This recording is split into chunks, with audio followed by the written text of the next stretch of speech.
Go for it. The morning invasion. Nobody thinks radio is cool, but when you do it, it's amazing. On Star 88. I suppose we should get going. Yeah! Let's go. 10, 9, 8, 7, 6, 5, 4, 3, 2, 1.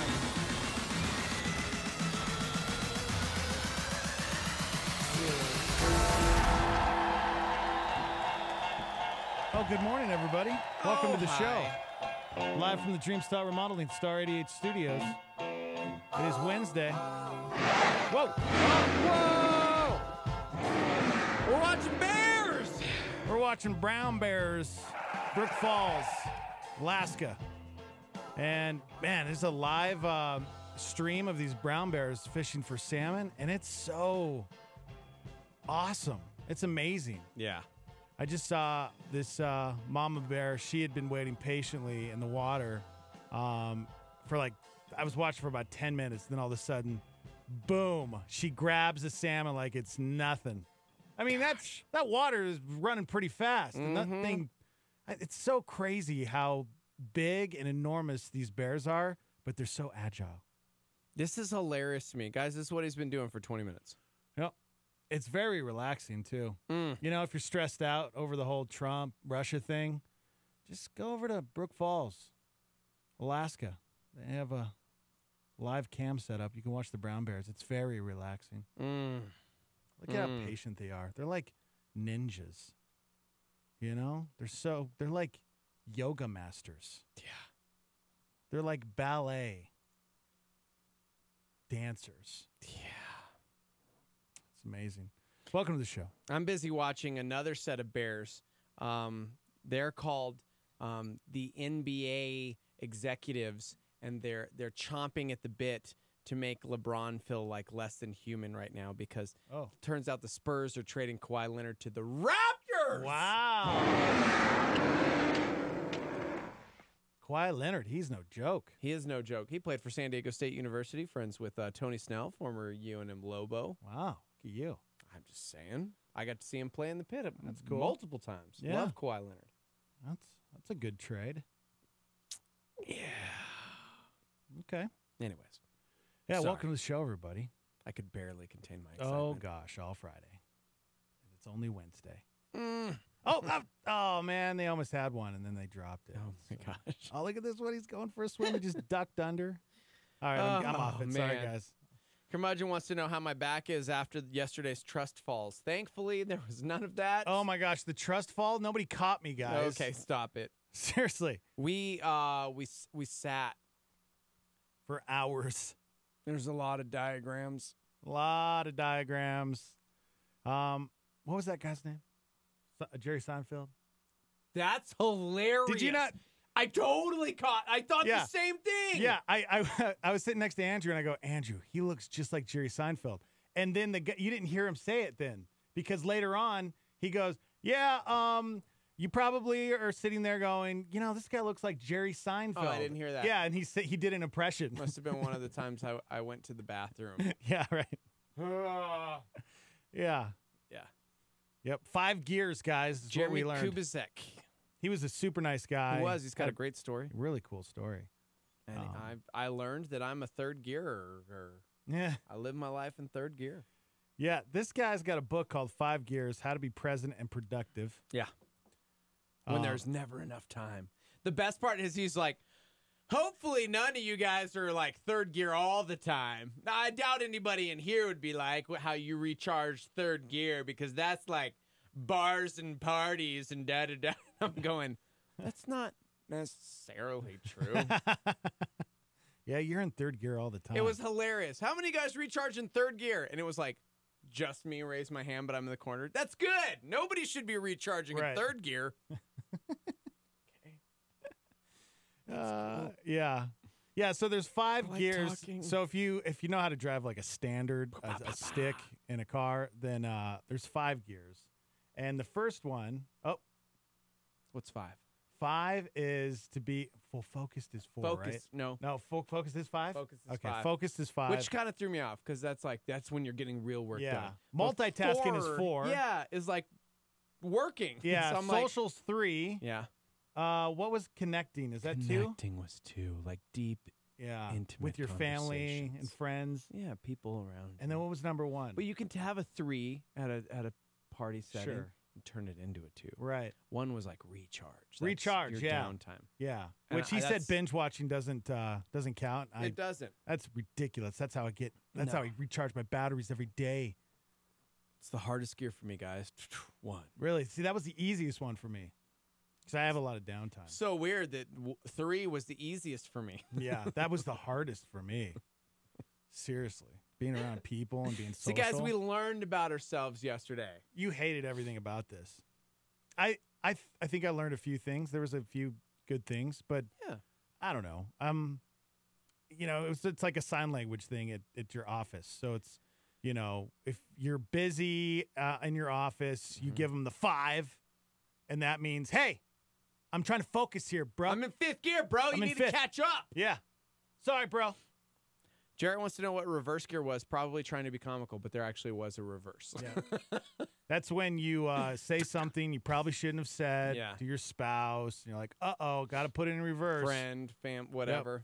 Put it in reverse. Need to go and apologize. That's the repentant forgiveness. Yeah. Yeah. That's not. I mean, I see how it can work for some people and others. Yeah. Especially if you're a social person, I can see Well, you it's not very liking this type very A. much. Very type A. Yeah. The whole thing is type A. Right. It's like, yeah. Well, I just want you guys to be here with me. yeah. I'm currently here. I'm at a 5. Oh, fifth you're at gear. 3. Oh, I need you here. And it's like, okay, but who's shifting my gear? I'm in 1st gear, How bro. come I can't I'm just trying be to recharge? I'm in 3rd, yo. I'm having a conversation. Okay? You want to get work done? Go to your freaking cubby and like get work done. Don't put a 5 in my face. I will punch you. Yeah. I don't think people respond very well to the hand in the face. Right? So I guess it's how you do it. I mean, you don't just go like this. Hey, bro. Like, Oh, I'm gonna start doing it today. Like it's- if anybody you gotta comes do, in like, while sign I'm producing language. the podcast or something, I'd be like, it's like, you see, I'm not even gonna say anything you to him. Gently do it, then it's okay. But don't fire that 5 at me, dude. It was really good, guys. Don't you fire that 3 at me when I'm at a 5. Mm. Yeah. It was about 4 hours of that. It was a good time. It was a great time. Yeah. I felt bad for you because of your back. You should have just laid on the floor. I almost You should have did. just laid on the floor. And then he's telling this story about like being in this car accident and breaking 9 of his ribs and Did you horrific talk to back him? pain, and I was going, Did you talk to him at all? See, I No. immediately thought about that because he said he had a multiple bunch of. people asked me that. Did you go talk to him after? I'm like, no, I'm done. I am out. I did my time.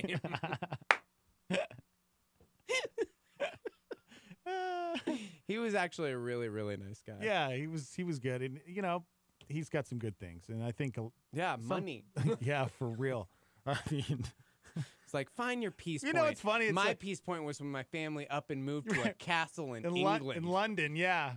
And Oh, and then we just and then Nine- and then we grabbed 9 a map bedrooms. and said 9 bedroom. And then we grabbed a map and said we're moving back to America because my kids wanted to do high Yeah, school so in just America. pick a city. So pick a city. Just pick a city. Just guys, you got to find your peace point. And I'm like, I just need to find my price yeah, point. right? How much it gonna cost me to live like this? Yeah, it's so funny to me how I get it if you've lived that way for a long time. Yeah. I get it. That's your life. That's your world. That's your existence. Yeah. But know your crowd. Know your audience. Right. As soon as he started talking about that, I immediately This was castle in London. Mm. yeah. I went into neutral gear is what happened. I'm like, hold on a second. Neutral, let's pull over. That's what happened. Like, I can't relate to this guy at all. This castle in London, 9 bedrooms. Get out of here with that. To be fair, it wasn't a castle; it was a manor. It was a manor, yes, a manor. Yes, we had a manor. Yeah, I decided to take some time, to just reflect on my life. So we bought a 9-bedroom manor in London where we spent the next 5 years. Writing this book that we Writing still this need. book we went of up- 5 yes. years. Yes. Here's what's kind of weird about it is he lived with another family. Like Yeah. his family lived on one wing, and the other family lived on the other wing. It was the guy who wrote the book with, right? Yeah. And then Steve? Jeeves was making all the Jeeves. food. Yeah. I'm just kidding. Jeremy's such a nice dude. We need to get him on the air We do, so we man. can just roast him. I feel bad. He's not even here to defend himself. Oh man, Yeah. he's on a plane, busy being a 5. He's a 5. We're 3s, bro. We're 3s with you. Oh, Starmy. Yep, that was pretty good. That was our day yesterday after the show. That's why I only got half of the show yesterday. We had to go learn about. Dude, I had multiple people text me, is everything okay? You guys were there and then you're not. Did you guys have a fight? No. We said all morning we had to go to staff day. That's funny. Yeah. That's what will happen, guys. If we get into a fight and Steve-O and I need to talk, we'll just put best of in. That's what will happen. But we'll keep YouTube and Facebook Live on so you guys can see us fighting, but you won't know what we're saying. Yeah. That's what we'll do. Oh, man. You guys can chime in 505-338-3700 if you'd like to call in. We also have a live line number you can text in. What's that number? 505-585-LIVE. That's 505-585-5483. Yeah! And we're on Facebook and YouTube Live at Star 88 FM. You can go and join us there. We upload the shows every day. We do. Every day. Every day. Let's see. Do you want a good? I guess no. These aren't both good news stories. Do you want good news, or would you like to learn how to look better, look good? You know, let's be real. Look more gooder. Hitting the big 4-0 is reminding me that I want to look gooder all the time. You do? But I feel like I am gooder. So. Oh, okay. Well, then we can do the good news story if you want. You know, people need to wake. Although people are getting ready for work, maybe in the next break we could talk about how to look gooder because people do that. Sure. get better and Yeah. Let me talk to you guys about this college kid in Alabama. His name is Walter Carr. gosh, so many car references this morning. Walter Carr, he got a new job at a moving company in Birmingham last week. Well, right before his first day on the job, his car broke down. But Walter made it on time because he was willing to walk 20 miles to get there. Oh, my gosh. It's almost a full marathon right there. He started walking at midnight last Friday to make sure he'd get to his first gig by 8 a.m. the next morning. Here's what's crazy about this. A young college kid, what percentage of college kids that were in the same situation as Walter would have called their job and said, "Hey, I can't get to work. I'm sorry. My car broke down." Like, what do you think? 87%. I would say 99.9%. Yeah. Like, I honestly think that Well, I just Walter thought of would have been the only one. I thought of 12% who would have Ubered or lifted in. Walter doesn't have any money. Yeah, well, that's true. It's his first job. Yeah. Then there's the 1%ers who walked. Yeah. Now, Walter, he started at midnight so he could make his trek 20 miles to get to his job by 8 a.m. the next morning. Luckily, some cops saw him around 4 o'clock in the morning, bought him breakfast, and drove him the rest of the way. After that, he worked a full day helping a woman move out of her house. And when she found out how he got there, she tried to get him to take a break. He refused. So she started a GoFundMe page to help him fix his car. Wow. She wanted to raise $2,000. Guys, it's currently at $36,863. The GoFundMe page is moving up on 40 G's for a car. Oh, my gosh. So that's the question, okay? You know, this is obviously everybody's donating for this kid to get a car, okay? Yeah. He's at $36,000, almost $37,000. Does he have to spend all that money on a car? I mean, that's crazy. Right? And it's not stopping. All right, so here, it gets even better, okay? The company Walter works for is called Bellhops Moving. The CEO is a guy named Luke Marklin. And after Luke found out what Walter did, he drove from Tennessee to Alabama to meet him on Monday and gave him his car. Oh, my gosh. Gave him his car. It's a 2014 Ford Escape. Okay.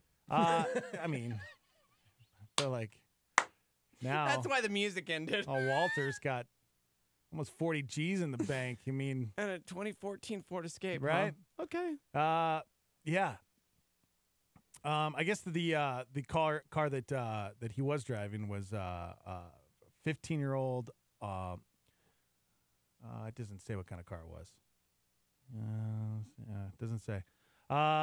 Walter's family, I guess, had to move to Alabama after they were displaced by Hurricane Katrina in 2005. But now he's got a new car. He's graduating college this December, and he wants to join the Marines after that. How cool is that? I think my favorite part of the story was the fact that you're like, it doesn't really say, but it says like 3 times. His Nissan Altima. Where does it say that at? The Altima. Oh, my. I thought that was, it doesn't say Nissan. I thought that was someone's name. His name is Altima Walter. Altima Walter.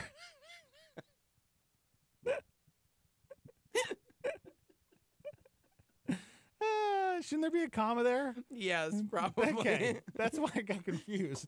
The 15-year-old Ultima Walter was driving. I mean, you know what? Let's just move on from that. Ultima Walter? Who is that guy? That's pretty incredible, man. Right? Oh, so it's incredible. Obviously, maybe this money's to pay off college. But what's incredible is this guy's going to be a Marine. You know, he wants to join the Marines. Let's He's hear got from good work Walter ethic, here. man. Yeah, Yeah. that's what I'm talking about. Because most kids wouldn't have done that. Like walking by in my shoe, I swear, that phrase means a lot to me. And tell people that think something's too far, I'm just saying, just look at this story and be like, hey, if Walter do it, I know I can do it. We all decided, hey, you know, let's go give him some breakfast, let them eat, and we'll try to get the ride somewhere safe. Thank you so much for sharing my story. You've changed all of our lives, Walter. This can't end with us all being warm and fuzzy, you know, at the end of the move. Decisions in your life that are sometimes big, that you make pretty quickly because they're the right thing to do, and this was one of them. That's what I'm talking about, man. That's what I'm talking about. It was really nice that they all climbed into that closet to record that. That was great. That was really cool. Yeah. It's like, I can't wait to hear what Walter has to say. You know, I didn't realize they were tracking him like the FBI through his sweater. Cool, man. It's great audio. Oh, man, that's so good. If you're just joining us, this guy that we're talking about, this kid, college kid in Alabama named Walter Carr, he got his first job. First day on the job, and his car broke down. So he decided, well, I guess I'm going to have to wake up at midnight and walk 20 miles to get there. And while he did that, some cops picked him up and fed him breakfast. And then the owner of the company found out what he did, and then brought him a car. And some lady that he was helping move for the job, like, she was like, I'm gonna give you a GoFundMe page. And now he's got almost 40 G's. That's awesome. Guys, you know, he's not the only person that got a car yesterday. Shout out to our local boy, Alex Bregman. Yeah. Did you see that? No. Oh, dude. Alex Bregman plays for the Houston Astros. Played baseball here. Went to the Albuquerque Academy. Came up through ABA club team. And last night he was the MVP of the MLB All-Star game. Yes. And as the MVP, you know, why not hand a millionaire a free car? Oh, my gosh. He got his pick of a brand new, like, Camaro, like, Bumblebee style that actually transforms into Bumblebee. Yeah. Or this ridiculous truck. That they were both incredible. And the cool thing was, He gave it to charity? Well, depends on who you are, because Chrissy, who is not a huge fan because we're Angel fans, was like, oh, I really like him now. Yeah. He said earlier in the day his parents had joked that if he had won the MVP, his dad wanted the truck, his mom wanted the Camaro, and he said, I'm going to have to go with the Camaro and give it to my mom. Oh, She ran out onto the field losing her mind. Oh, my gosh. He gave his mom the Camaro. Wow. Really sweet. They really needed it. Yeah. They're lawyers here. Bregman Law Firm, you know? Oh, yeah. Yeah. That's their son who plays Major League Baseball. Guys, It's rich always people good live. when you see those stories of They're people in aliens. need. Rich people they're aliens. I was just stoked for Alex. Gosh. In MVP, man. That's huge. People like that live on other planets. It's called Houston. Yeah. You know, my sister's the same way. She's like an alien. When I visit she's a millionaire, and she's like an alien. I'm like, you're like, I was just hoping to go to Chipotle, and you're like, we're going to go to the sushi place. The sushi rotates around on this, like, conveyor belt. Each plate you touch is only $27. Right, yeah. Oh, yeah. Oh, yep. Is that all? Cool. All right, we got to take a break. Good morning, everybody. Welcome to the Morning Invasion, live from the Dreamstar Remodeling Star 88 Studios. We'll be right back. Hang on. Get ready for some truth from Jensen Franklin on a Star 88 PowerPoint. 2 Corinthians 7. Listen to this. I had fightings on the outside, and I had fear on the inside. Have you ever had a day like that? Fightings on the outside. There's so much stuff going on out here on my job, in the family. This fightings on the outside, and even worse than that is fear on the inside. Doubting my own ability, doubting my own faith, doubting my own mind, doubting my own talent. Do I have what it takes? That's a bad day when the enemy's not just fighting you externally, but internally. Fighting on the outside, fear on the inside. But listen to what God did to get him through this rough season where he was about to quit. He said, nevertheless, God sent Titus to me, and he encouraged me in the work of the Lord. That's Jensen Franklin on Star 88 with a PowerPoint. Evangel Christian Academy is a private school that is Christ-centered for tomorrow's leaders. With affordable tuition, small classes, a great sports program, and a secure facility, Evangel strives to equip students for the work God has for them. Our high school utilizes dual credit through C&M by offering 4 courses on our academy campus taught by our staff. Evangel uses a leadership-driven and individualized learning model to help prepare your student to stand strong in their faith and be ready for the real world. To further speak to individual students with various circumstances, we have a Christian-focused online homebound program for up to 20 students, grade 6 through 12. For more information about our programs, grade K through 12, please call 505-883-4674 or go online to ecanm.info. That's ecanm.info. Here's a solar flare from D.L. Moody. Out of 100 men, 1 will read the Bible. The other 99 will read the Christian. Star 88. What a wonder. What a wonderful thing. How you breathe into me when my heart won't beat from guilt and shame. You alone, my desire. Every breath lifts you higher. Everything about you is so alive.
intelligence community's conclusion. The president tried to clarify his comments on election meddling. The sentence should have been, I don't see any reason why it wouldn't be Russia. Wild police chase and shootout that played out in Las Vegas. The police say the two murder suspects shot at an officer who then returned this fire through his windshield. Special counsel Robert Mueller is asking a federal court for immunity for 5 unidentified witnesses who are slated to testify against former Trump campaign chairman Paul Manafort. The Ferguson fire just outside Yosemite National Park now doubling in size again. A federal grand jury in Washington today indicted a Russian woman on charges of acting as a covert agent of the Russian government. Maria Butina is 29, the founder of a Russian pro-gun group. President Barack Obama back on the international stage, giving a speech at a Mandela lecture series. Strongman politics are ascendant. The owner of the Mandalay Bay Resort is suing hundreds of victims of last October's massacre in a bid to avoid liability. Coast Guard in Hawaii is warning of more potentially dangerous lava bomb explosions.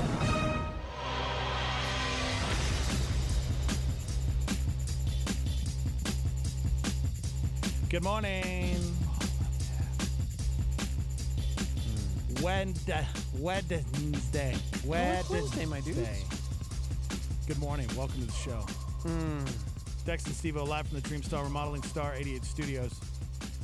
Brody told me that yesterday he wanted to call in, but his mother wouldn't let him because he wanted to call in to let you know that he misses you. Aw. Yeah.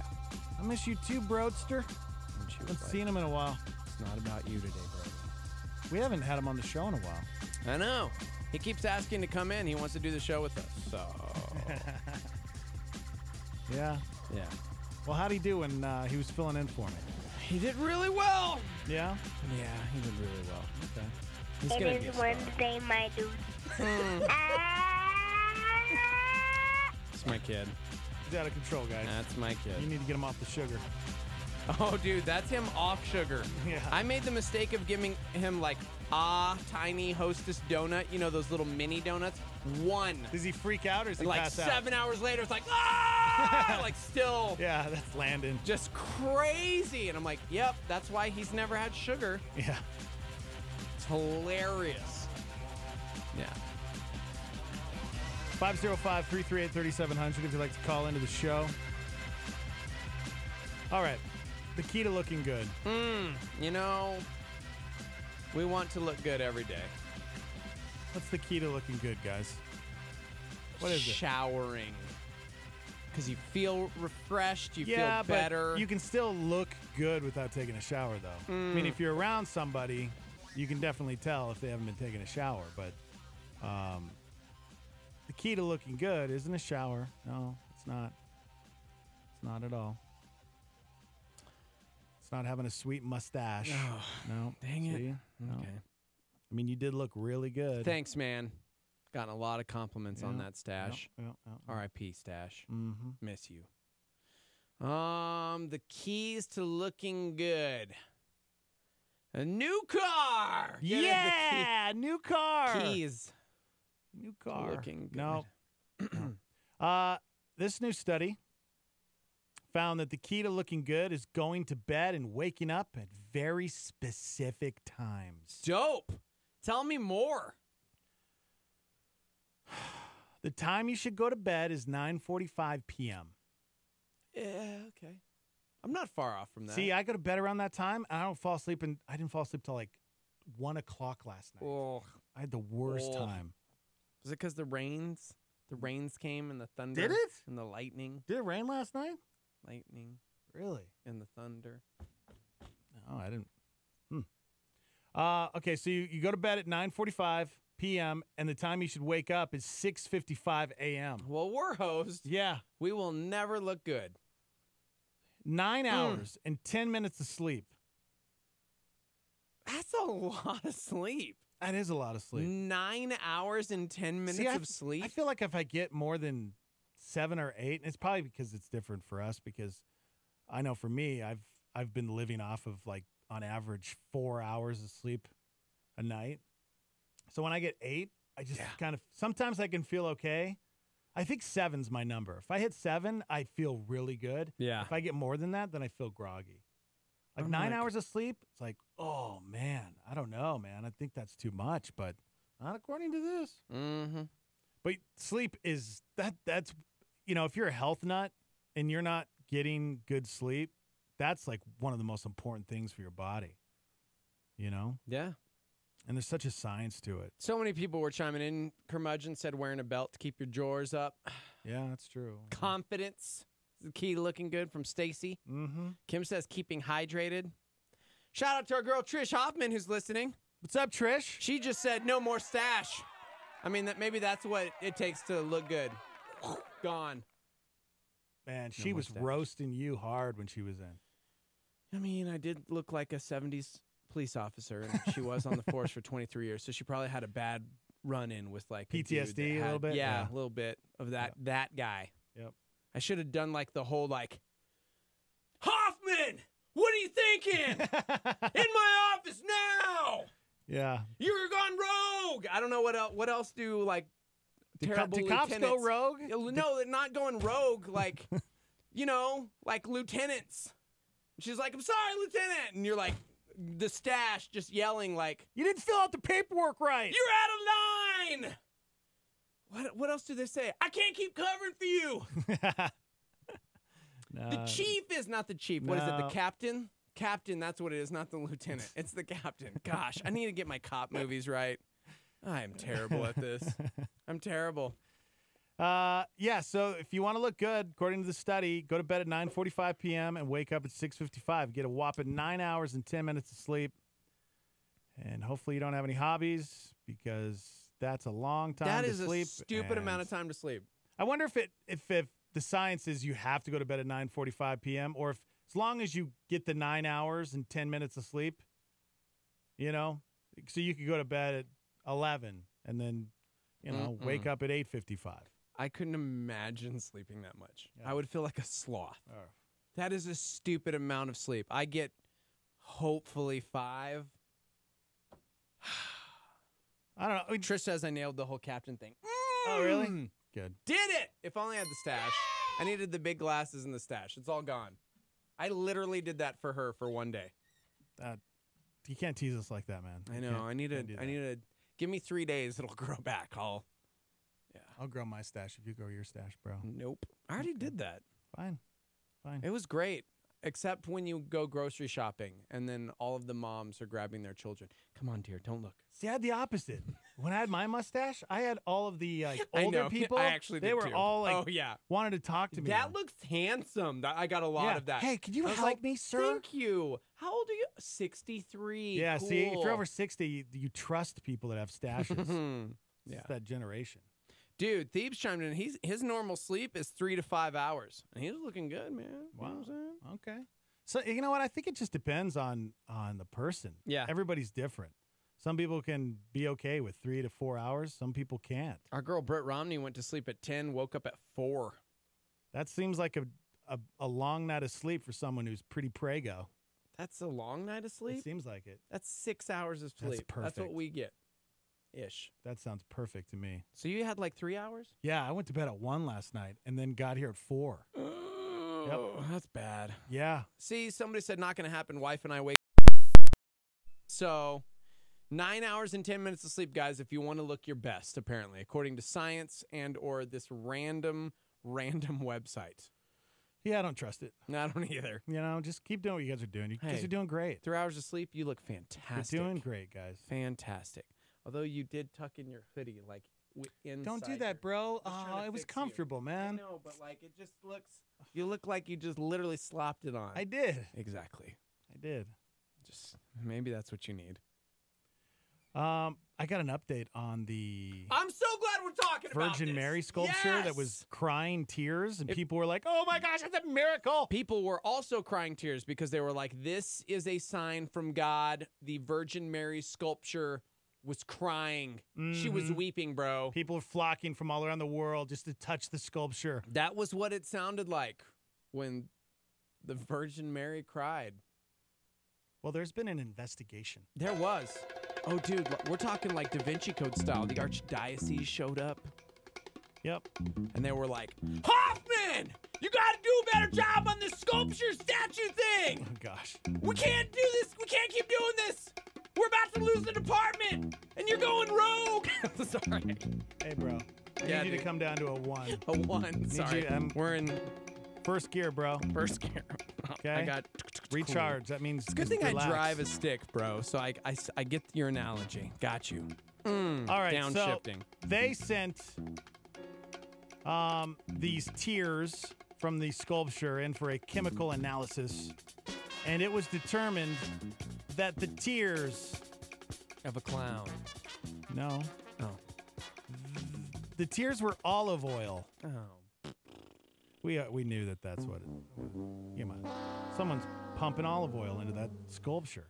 Which is a really sad waste of olive oil. You know what I'm saying? Mhm. Although I personally prefer avocado oil because you can burn it at higher temperatures. Wow, so say Richie Rich. Say you want to sear a good like steak or like a tri-tip or something. You're going to want to make sure you get it to room temperature and then smear it with like avocado oil, and then you put your rub or whatever on it. Slap that bad boy in the grill on high. Flip it after a couple minutes, and it's not going to stick to the grill because that avocado oil is going to allow it to run hotter than, say, an olive oil. So, you know, Virgin Mary just didn't even do it right. You know, if I'm crying any kind of oil, it's avocado oil. Am I going to hell for this? Yep. Okay. I think so. Cool. Google that. Yeah. I guess they're still investigating to I want to know who did it. determine Who pumped the olive oil into Right. Virgin Mary? like, come on, somebody working there at the church or something. Maybe some kid pumping olive oil into the sculpture. The question is, I don't know if I should. Never mind. The fact that I should had just to say it. pause makes me think. Was it virgin olive oil? Okay. Wow. Yeah. Thank you, Kevin, on YouTube for that one. Wow. Because Virgin Mary statue. Yeah, is the virgin Thank olive you. oil. Thank you for letting me know. I didn't understand. Thank you. Yeah, they're trying to determine whether it's a natural cause behind the olive oil. So, is that even possible? That olive oil could just leak out of this sculpture's eyes? I don't know. Maybe.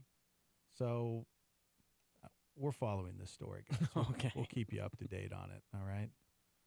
Keep you up to date. Thought you guys would It's know. just so weird to me, man. Somebody said it makes me think of The Simpsons when the Virgin Mary was leaking gas and everybody was hallucinating. Yeah. Okay.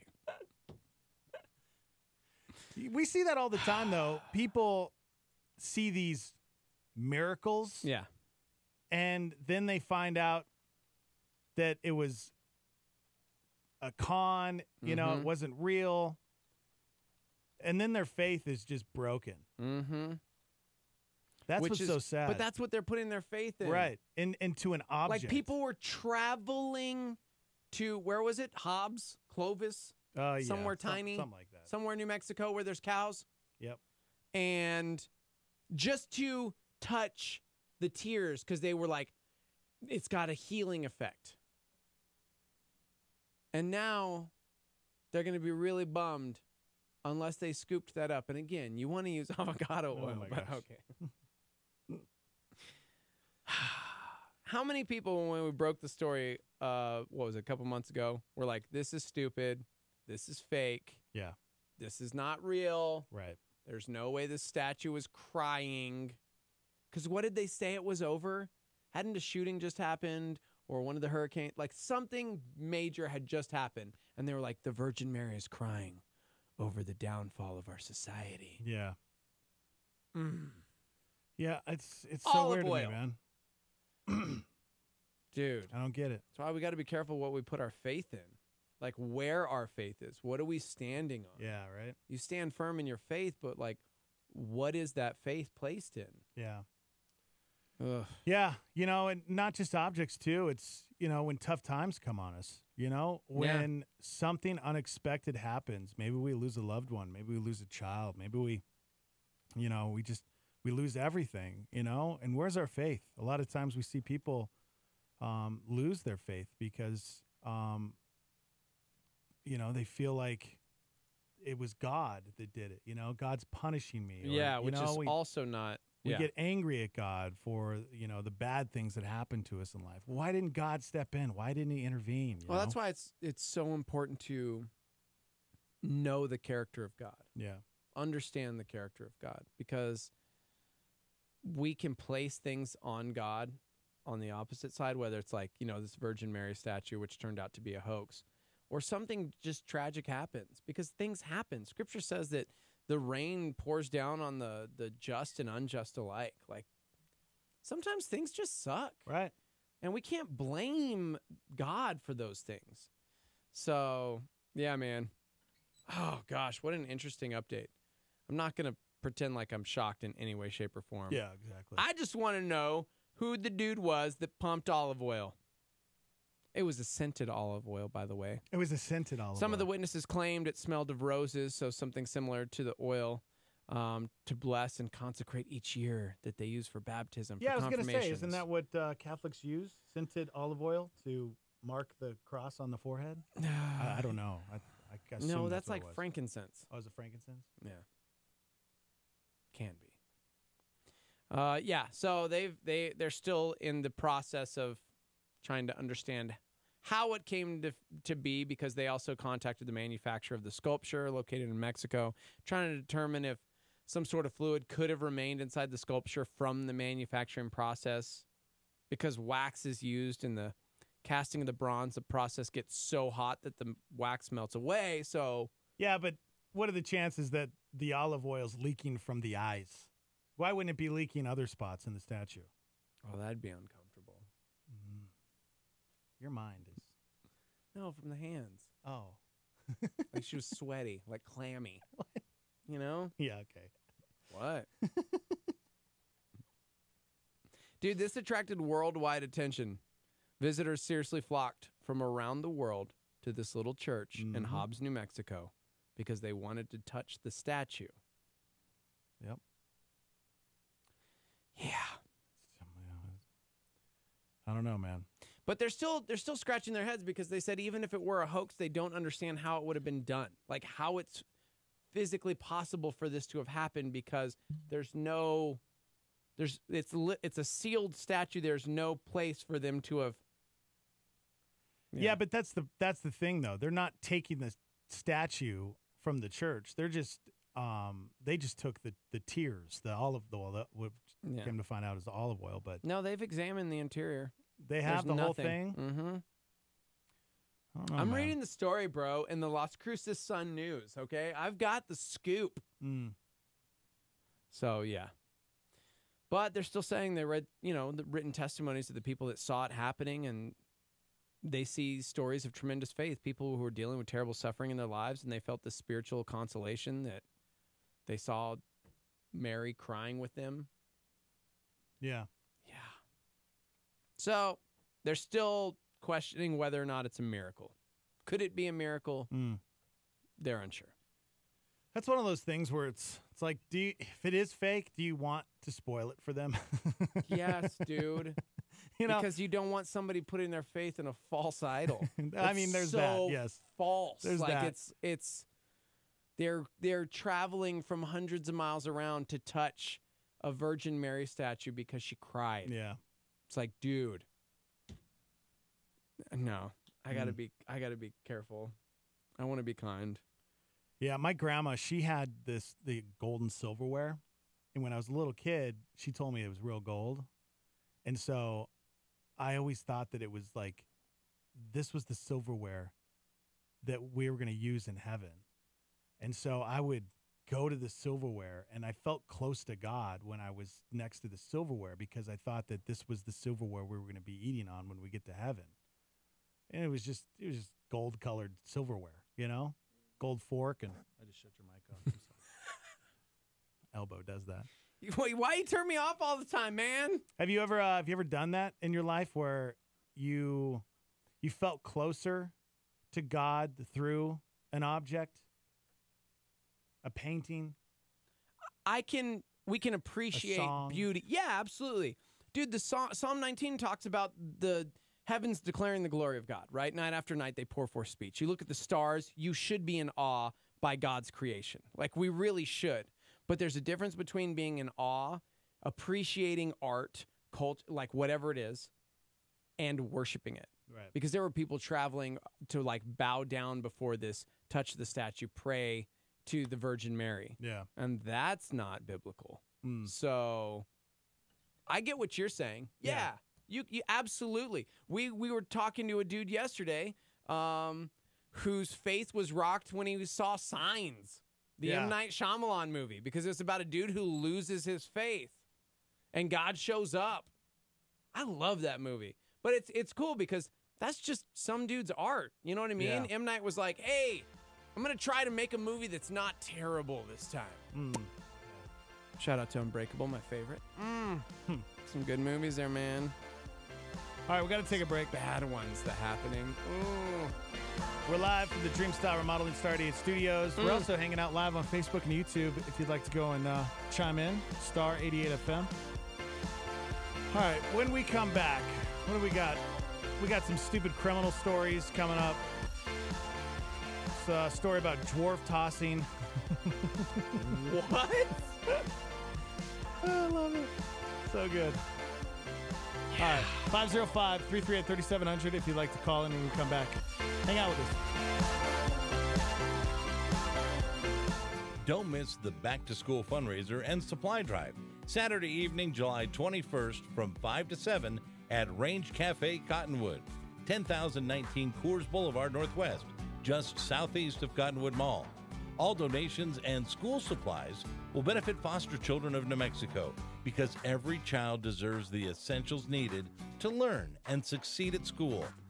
Anytime between now and July 21st, drop off supplies or donate funds at Range Cafe Cottonwood.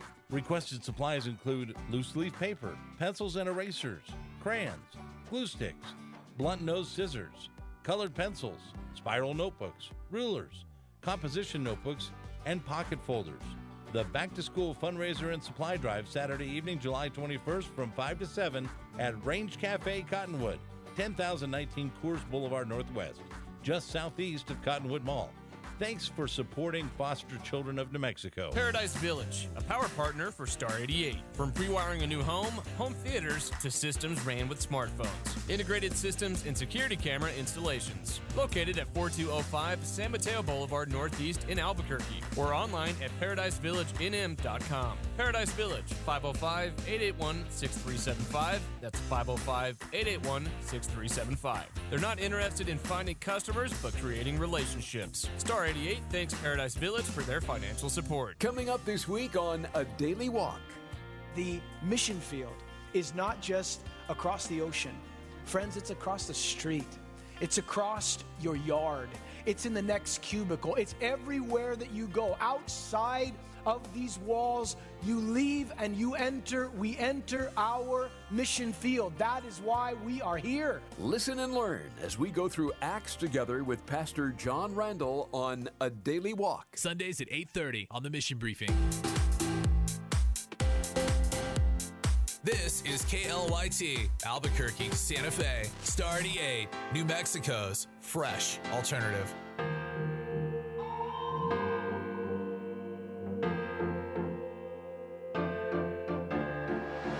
I've been wrestling with my thoughts, I've been searching for daylight,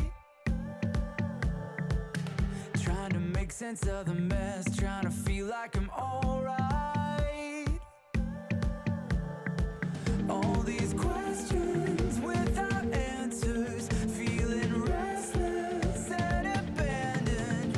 Will you hear my call? Will you be there when I fall? You say all of this time and I've never let you down. I carried you then, I'll carry you here and now. So don't lose hope.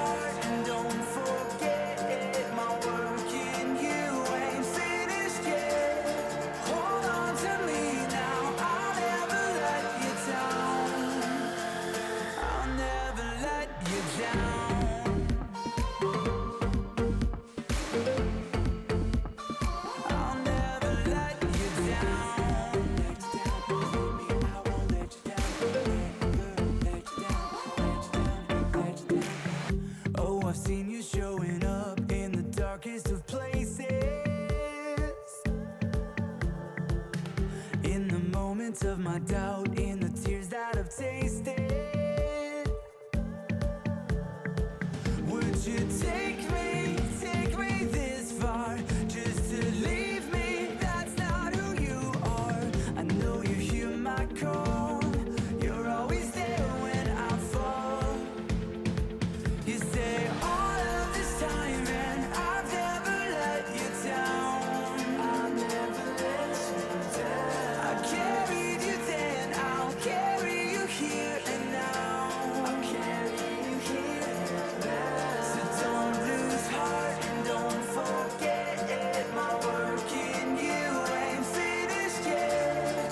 Hold on to me now, I'll never let you down.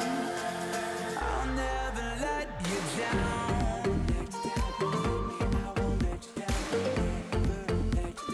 I'll never let you down.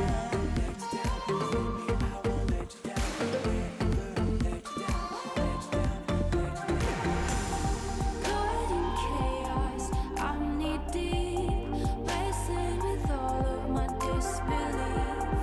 In this moment, I hear you speak. Break through the noise and consume me. I change with the seasons, I lose sight of faith. When my hope is gone, I know that you stay the same.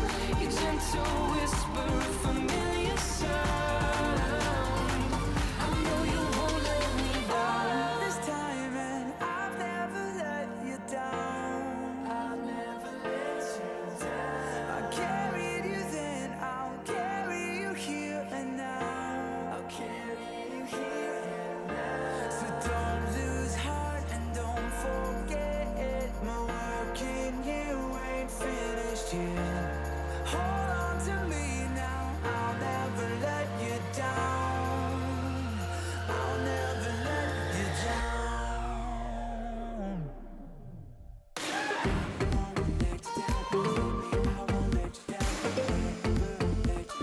I'll never let you down. I'll never let you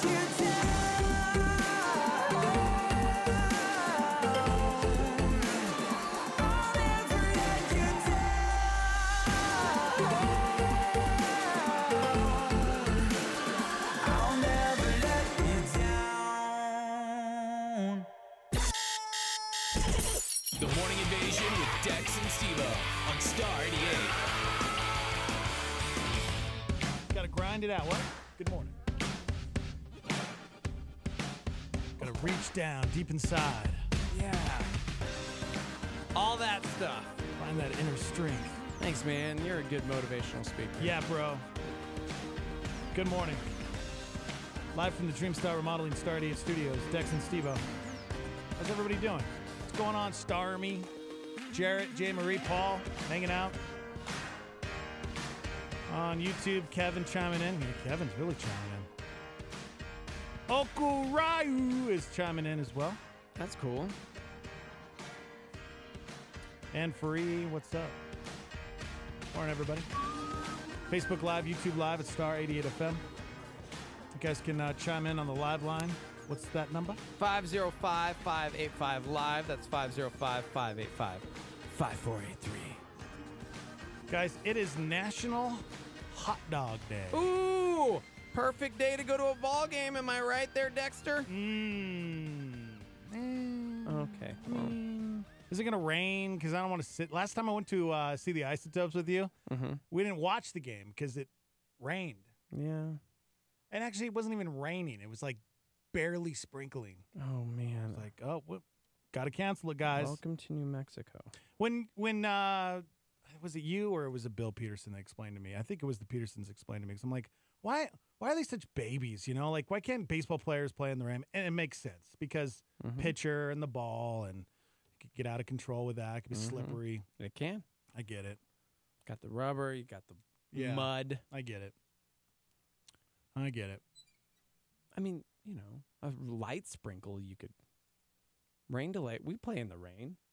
Really? Lightning's what matters in little. Like, yeah. Oh, yeah. They have the little thing, and it's like, oh, it's 5.3 miles away. Everybody clear the field. Mm-hmm. Yeah, I get that. Especially here. Man, I've almost gotten hit a couple times. Yeah, it's National Hot Dog Day. According to a recent survey, America's favorite toppings are what? Better mustard, number 1. Mustard was number 3. On a hot dog? Yeah, man. If ketchup is above mustard, I'm going to lose it. Is ketchup above mustard? Ketchup's number 1! I love ketchup on a hot dog. That is so un-American. See, I don't get that. That's That weird is to me. so un-American! What are you, 3?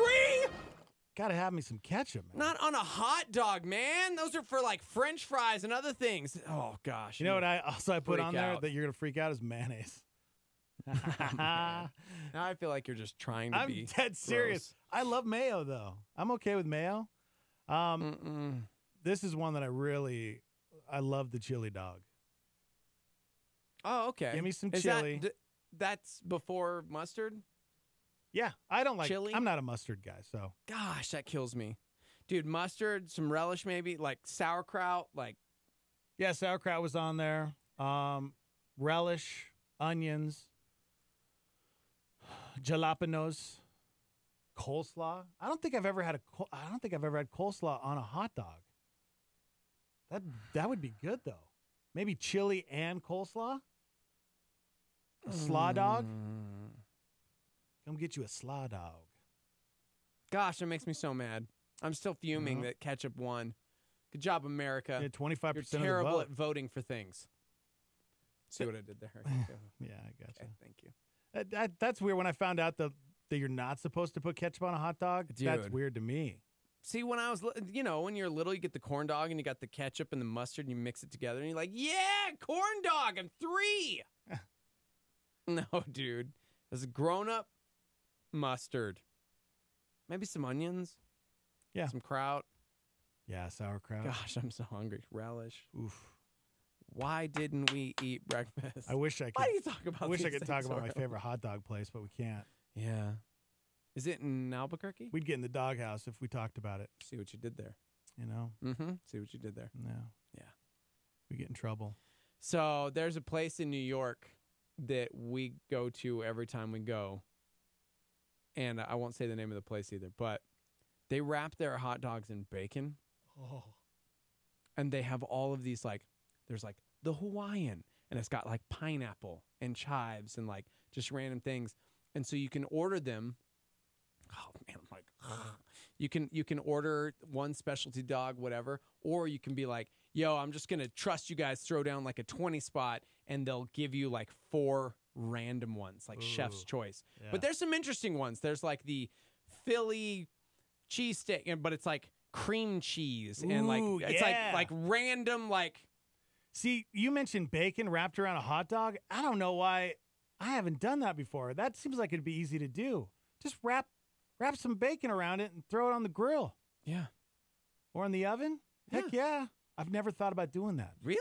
Yeah. See, we do that with like jalapeno poppers. You Yeah, I've core done out that. you core out the jalapeno, you stuff it with like a brat and then wrap it in bacon. Why are we talking so much about food? I'm starving. I'm so hungry. Hey, Britt Romney says she's going to bring us breakfast. So, Are you going to bring us some chili dogs? Is that what you're doing? it's way too early for chili dogs. Never too early for Because the chili place dogs. that's your favorite is always wonderful, but I feel like I need to line my stomach first because Yeah. if not, it's like atomic It is. in there. It is. That is some hot chili. Because the chili dates back to 1943. Nope, 1800s actually. okay. That place has been around since the 1800s. It's like the oldest hot dog joint in America. Right? That's still around, guys. Yeah. Still around, you know? Mm-hmm. Lettuce and tomato. People put on there. Ranch dressing. You know what? I dip my hot dog in ranch dressing every now and then. I'm going to. Some people so with mad at Thousand you. Island dressing, sriracha, peanut butter. What? Peanut butter on a dog? List. I hate this list so much. I'll put jalapenos on my hot dog. Yeah. Sure. I Why do that not? at the theaters, man. Guacamole or avocado, fruit relish. Dude, there's cream cheese. There's see? cream cheese. People put cream A cheese fried egg? Come on. on it. Wait, why is this list say that ketchup is number 10? I don't Were know. you lying to me? No, it says Did number you read 1 it here, backwards? bro. It says 25% of the vote was ketchup. So I don't know, bro. Maybe I did read it backwards. Mac and cheese. If I read it backwards, then coleslaw would be number one. Yeah, and I doubt that. You didn't read backwards. Never mind. Baked beans. Let's see. Cheese, chili, mustard, bacon. This one says sauerkraut at number one. So, different list, but. Well, that's because kraut's the best. Is this like brats or is this? Do you prefer the brat over just a regular hot dog? Because I do. Yeah. Little beer brat. Somebody said if you want to risk your life but you want a really good hot dog, go to Juarez. Really? Oh, yeah. When I used to go down there, we were building church down in Juarez. Yeah. Oh, my gosh. Some of the best Mexican food ever. No, they said hot dogs. I know, dude. Anything. But is it actual dog? Yes. Mm-hmm. Mm-hmm. Perro Loco. Oh, my gosh. I never thought about that. Yeah. I think I've eaten dog, guys. Yeah. Perro Caliente. Oh, gosh. That's what they call it down there. Oh. People are trying mustard only on my dog. Somebody said, I'll actually do a chili mac and cheese dog. See? That sounds really delicious. Gosh, it does. Green chili on a hot dog is really good, too. Bill chimed in with the Coney dogs. I will say, when they first moved here, they were like, you guys have never had hot dogs until you've had Michigan hot dogs. And I'm going, okay. And homemade style, Bill's house, best hot dog I've ever had in my life. Really? Mm-hmm. I don't know if it was just the dog itself or the chili, like whatever it was. Best hot dog I've ever had in my life. Still haven't experienced that. Peterson's. Really? No. They're out. I mean, it's for guests. It's just for guests, not for like roommates. Oh. You know? That's sad. Happy National Hot Dog Day. Hey there, juicy, lukewarm tube of meat. Ground up pig snouts, lips, and other animal trimmings. Gross. Stovetop, frying pan, microwave, grill. Yeah. Foot long, dingle dong, plump and steamy. Squirting a line of yellow mustard on your reddish brown skin, or maybe a zigzag of ketchup. Ballpark, picnic, all-American fare. Where are your buns? Hey, hot dog, I relish you. That was a beautiful poem. I just want to go watch So I Married an Axe Murderer now. That was amazing. That was good. National Hot Dog Day, guys. TJ Beautiful. says, I only put ketchup. Use my name. I don't care. Ketchup? That's usually what I do. I usually just put ketchup on it. Gross, man. Y'all have missed out. Ketchup and on mustard the and flavors relish. of life. Why don't you experiment a little more and I used to.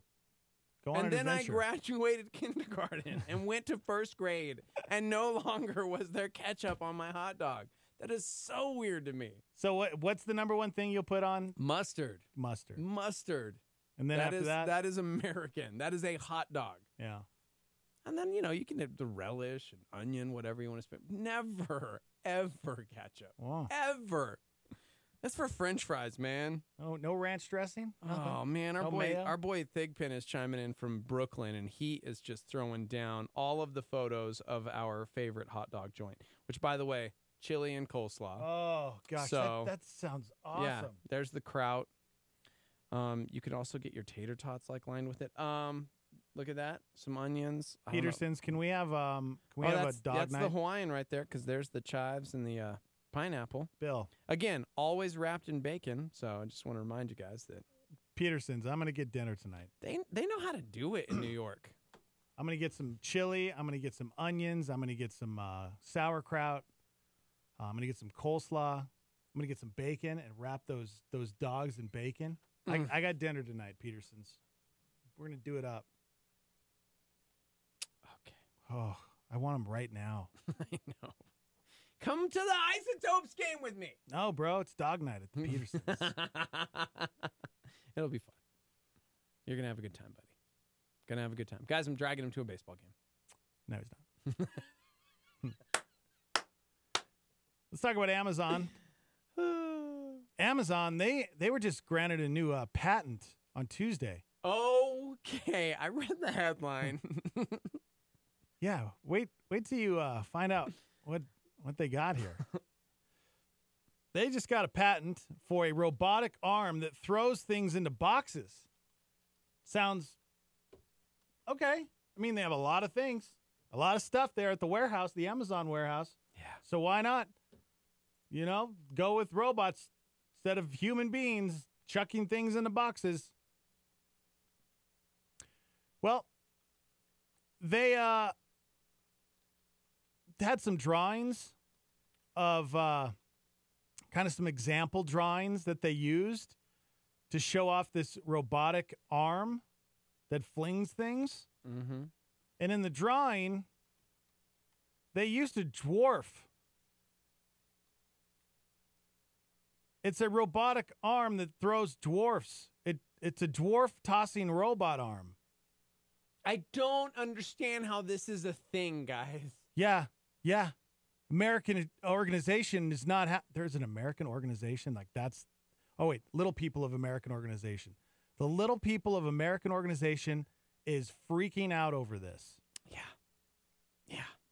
Quote: anytime that tossing and dwarf are put together, it's a real concern for us. It really opens up the possibility of mocking and dehumanizing little people. Amazon says, well, you're taking it out of context. They say they just used a dwarf figurine as an example of a product that the robot arm could throw into a box. And they pointed out that their patent also mentions the robot throwing a rubber ducky in a mug. But those are mentioned 3 times total. The dwarf is mentioned 17 times. Okay. I think Little People of America have a case here.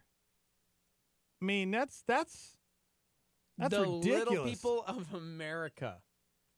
This is a real thing. Yeah. Oh my gosh, the diagram for this robot launching arm thing is incredible, and also super inappropriate. That's like really uncalled for. I wonder if they still have the dwarf wrestling. Back when I was at the Edge, they would always come to town, and they would do dwarf tossing. Well, they call it midget tossing. And I wonder if they still have that, or if the Little People of America shut it down. Come on, man. It is 2018. There's no way that is still happening. I don't think so. Google it.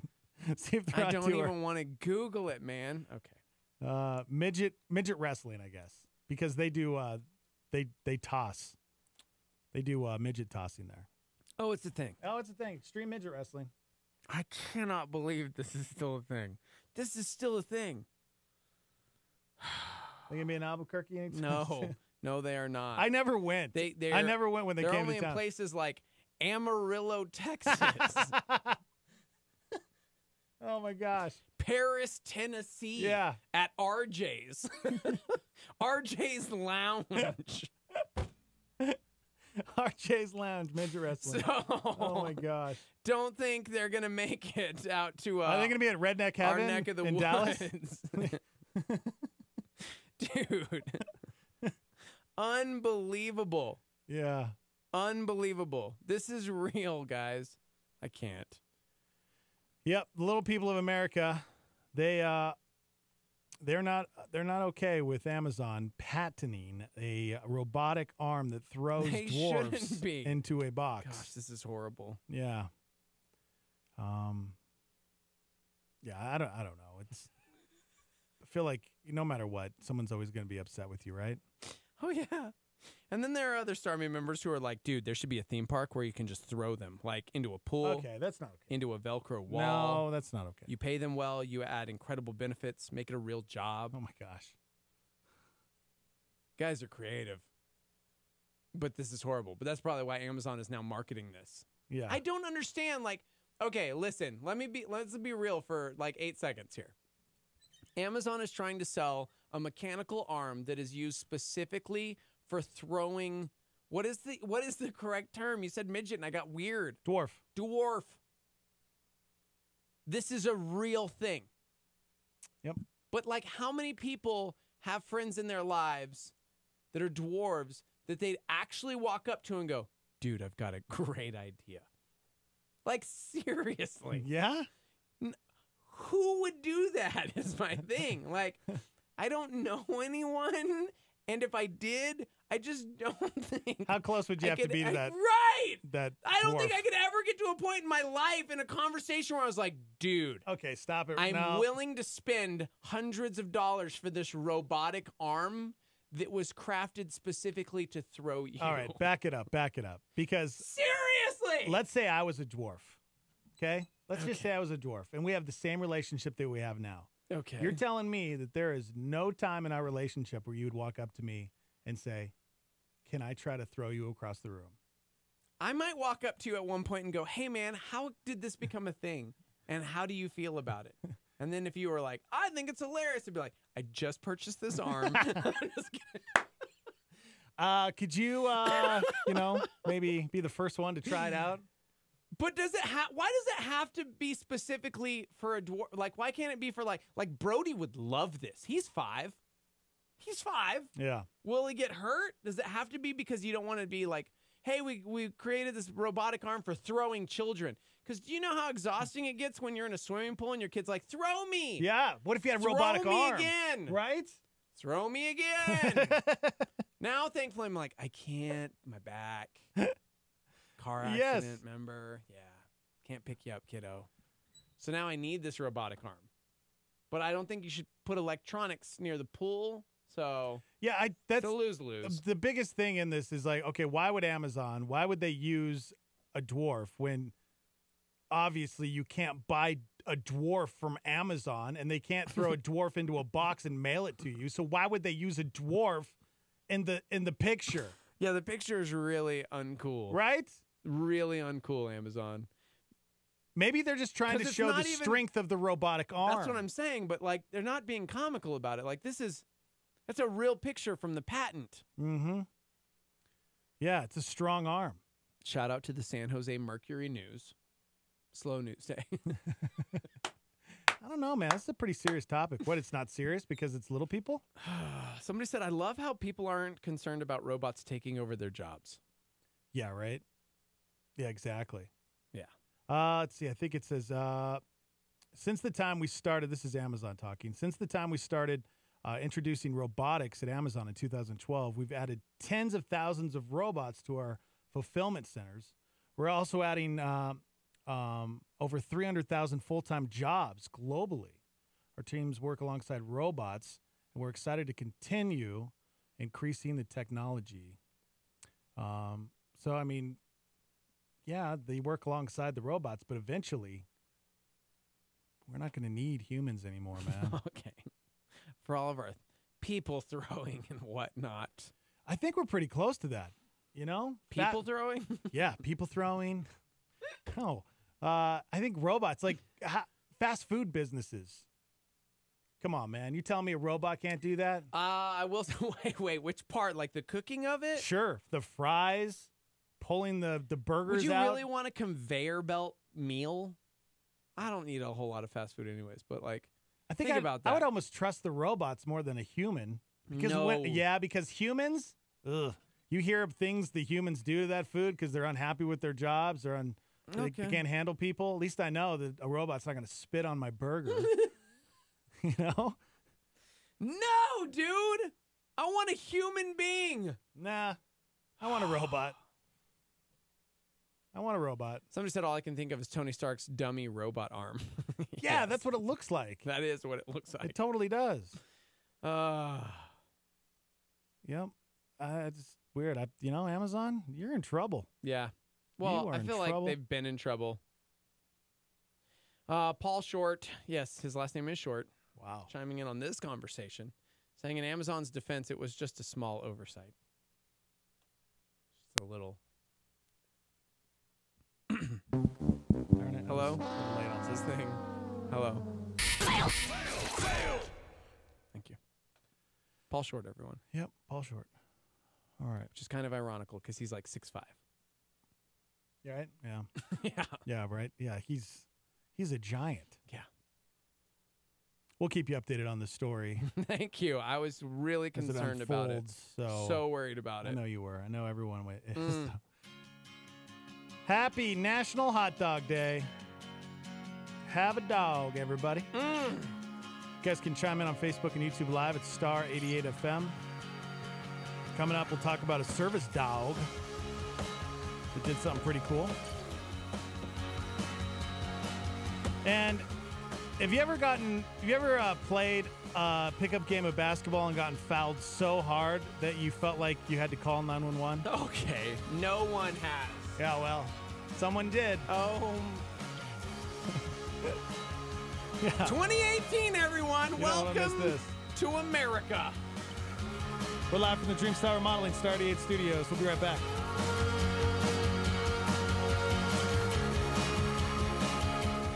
It was a beautiful summer day in Maryland when 17-year-old Johnny Erickson was swimming with friends.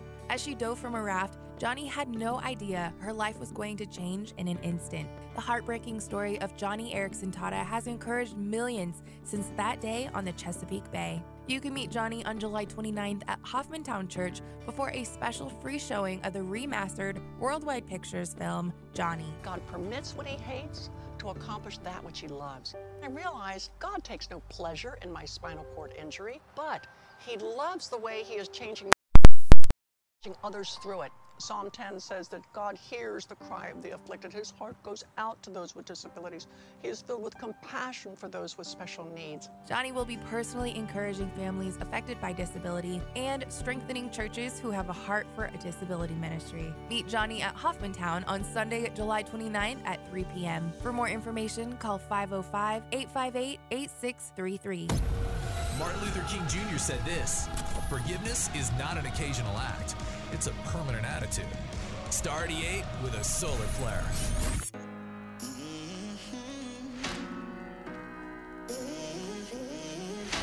I push, I pull, go back and forth, finding myself pounding on a locked door. I try to make it out alone without your help, but I know I'll never win this war.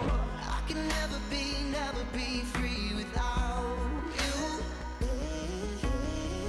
I can never be me without you. This is the sound of chains breaking. This is the beat of a heart changing. This is a song of a soul forgiven. This is my freedom hymn. This is my freedom hymn. My freedom hymn. This is my freedom hymn. My freedom hymn. I breathe the air of freedom in, knowing my life is better off in your hands. The past is gone, what's done is done. Now I'm alive, and I'm never gonna look back. I can never be free without you. I can never be me without you. This is the sound of chains breaking. This is the beat of a heart changing. This is a song of a soul forgiven. This is my freedom hymn. This is my freedom hymn. My freedom hymn.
Resistance is not necessarily a sign that you're out of God's will. Resistance is often a sign that you're doing exactly what God called you to do. Need some divine direction? Here's Craig Rochelle on a Star 88 PowerPoint. So many people, whenever things get tough, they start to think, well, God must not be in on this. When do you think your enemy attacks? Is it when you're not doing anything for the glory of God? No, your enemy attacks when you are. Resistance is not necessarily a sign that you're out of God's will. Resistance is often a sign that you're doing exactly what God called you to do. Feel that. Let me say it again. Let it soak in. Let it soak in. Just because things aren't going right doesn't necessarily mean you're out of God's will. Whenever you're being attacked, that may be a direct indication that you're doing exactly what it is that God called you to do. The struggle that you're having today is developing the spiritual strength that you need tomorrow. Trust God's process. Trust God's process. Now that's a PowerPoint with Craig Rochelle on Star 88.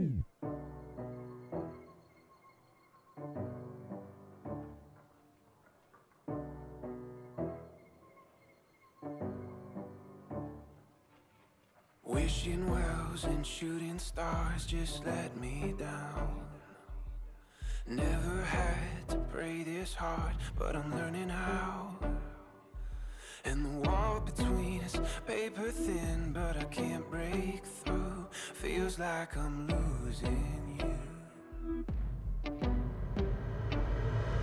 So darling, give me something I can hold on to. Let's put this back together before we come unglued. I'll go down throwing punches if you want me to. Feels like I'm losing you. Feels like I'm losing you.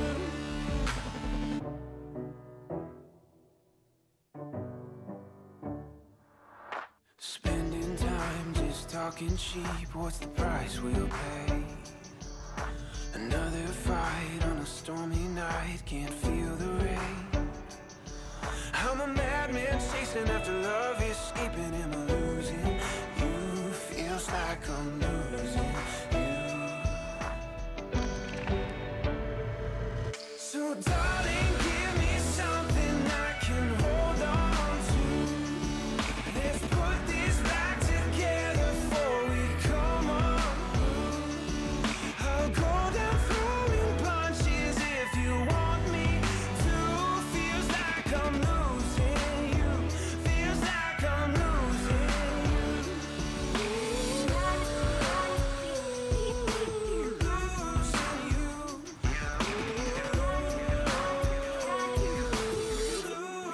you. Losing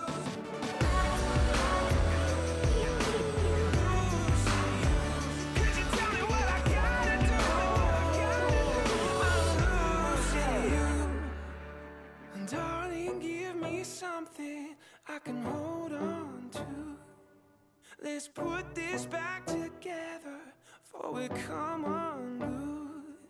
I'll go down throwing punches if you want me to. Feels like I'm losing you.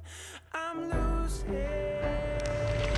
So darling, give me something I can hold on to.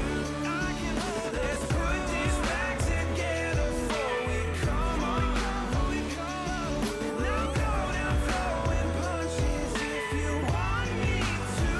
Feels like I'm losing you. Feels like I'm losing you. Feels like I'm losing you. Feels like I'm losing you. Hey, what's going on in the news today? Trump says he meant to say something completely different in Helsinki when he said this about Russian interference. President Putin, he just said it's not Russia.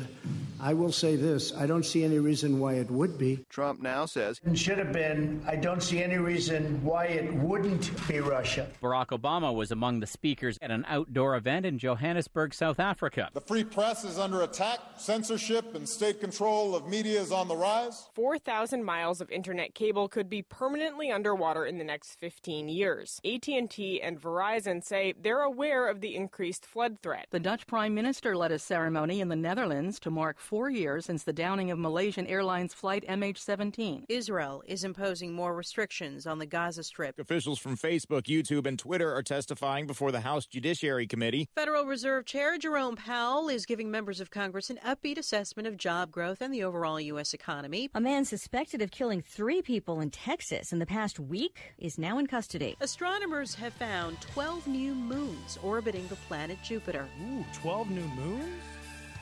Good morning. Welcome to the program, everybody. Dex and Steve-O. Sometimes when your hopes have all been shattered, there's nowhere to turn. You can turn to us, man. You wonder how you keep going. Just keep going, man. Think of all the things that really matter. What's that? And the chances you That's right, bro. The fire in your heart is growing. Do you have a fire in your heart? No. You need me to stir it up? Sure.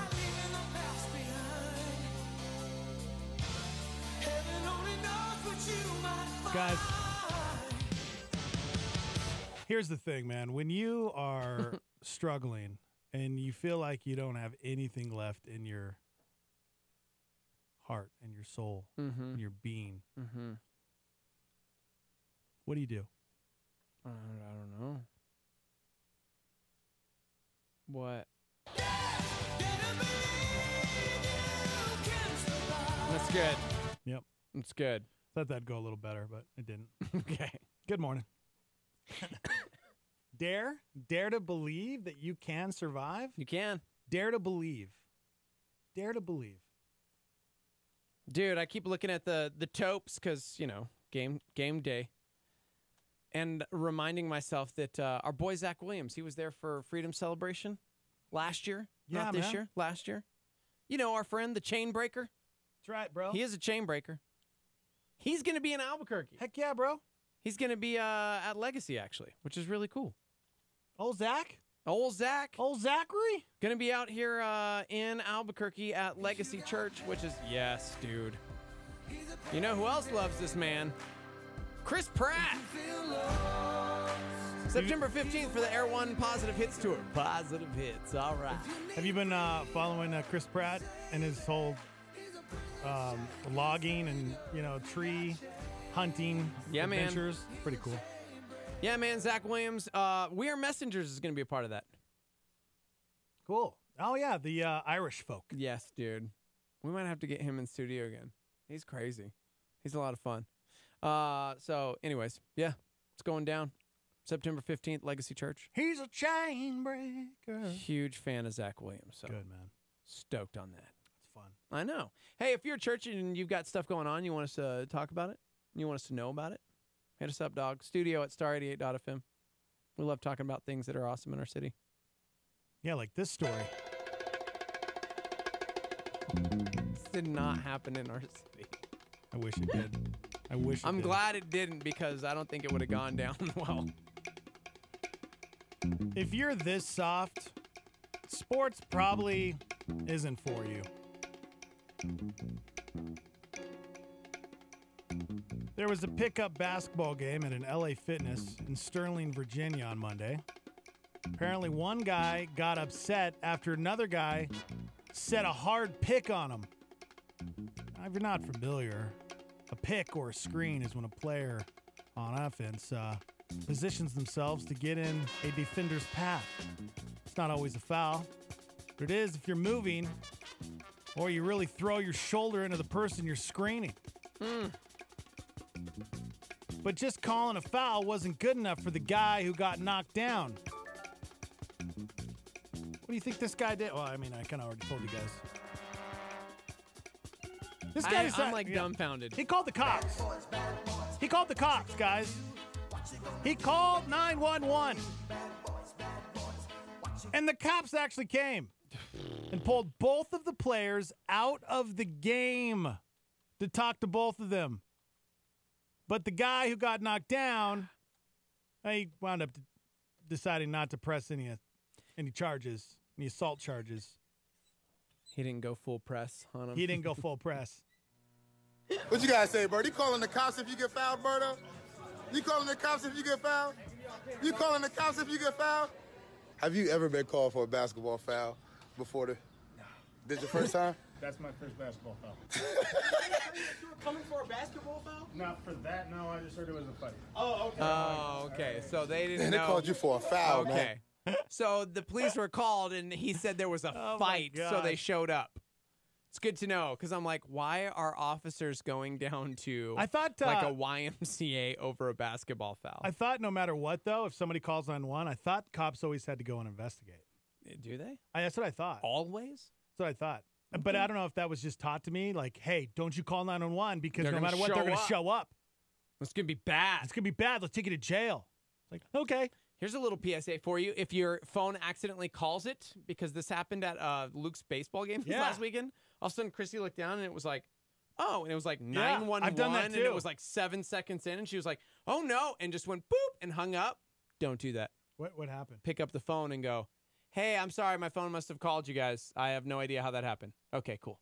Right, because then they might be tracking you to see if somebody needed help. Yes, and that's exactly what happened. Oh, my gosh. Thankfully, they called back first, and then it was like, no, I'm sorry. Like, it was literally like in her chair cup holder. No clue how it happened. Huh. And so, yeah, they were like, next time, can you just stay on the phone and tell us that everything's cool so that we don't, like, think something's bad and you just hung up, you know? So, yeah, there's your little PSA. Wow. If you accidentally, like, butt dial 911, tell them. You're not going to get in trouble, and it doesn't waste another phone call making sure you're okay. It's good, man. It's good. Is this person who called 911 going to get made fun of the rest of his life? Yes. Yeah. Should he be made fun of the rest of his life? Yes. Yes, he should. Should he have Every gone to jail? time he steps on the basketball court, they need to call him 911 on one. Thank you. I just made that up. I got jokes. Yeah, I don't know about that. I got jokes. What? Come on, 911 on one? Yo, man, you down for a little pickup game of 911 on one? That's pretty good. That's where you call the cops after a hard foul you. Literally every single time I saw him for the rest of his life. That's exactly what I would call him. Because he's not like, it's not a child. It's not like a 12-year-old kid or like even a teenager that's just like frustrated because he got hit hard or something. We are talking about a grown man with a beard. This is a grown man. This is a grown man. Calling 911. Yeah. Unbelievable, man. Yeah, you think that's unbelievable, and then you hear this story.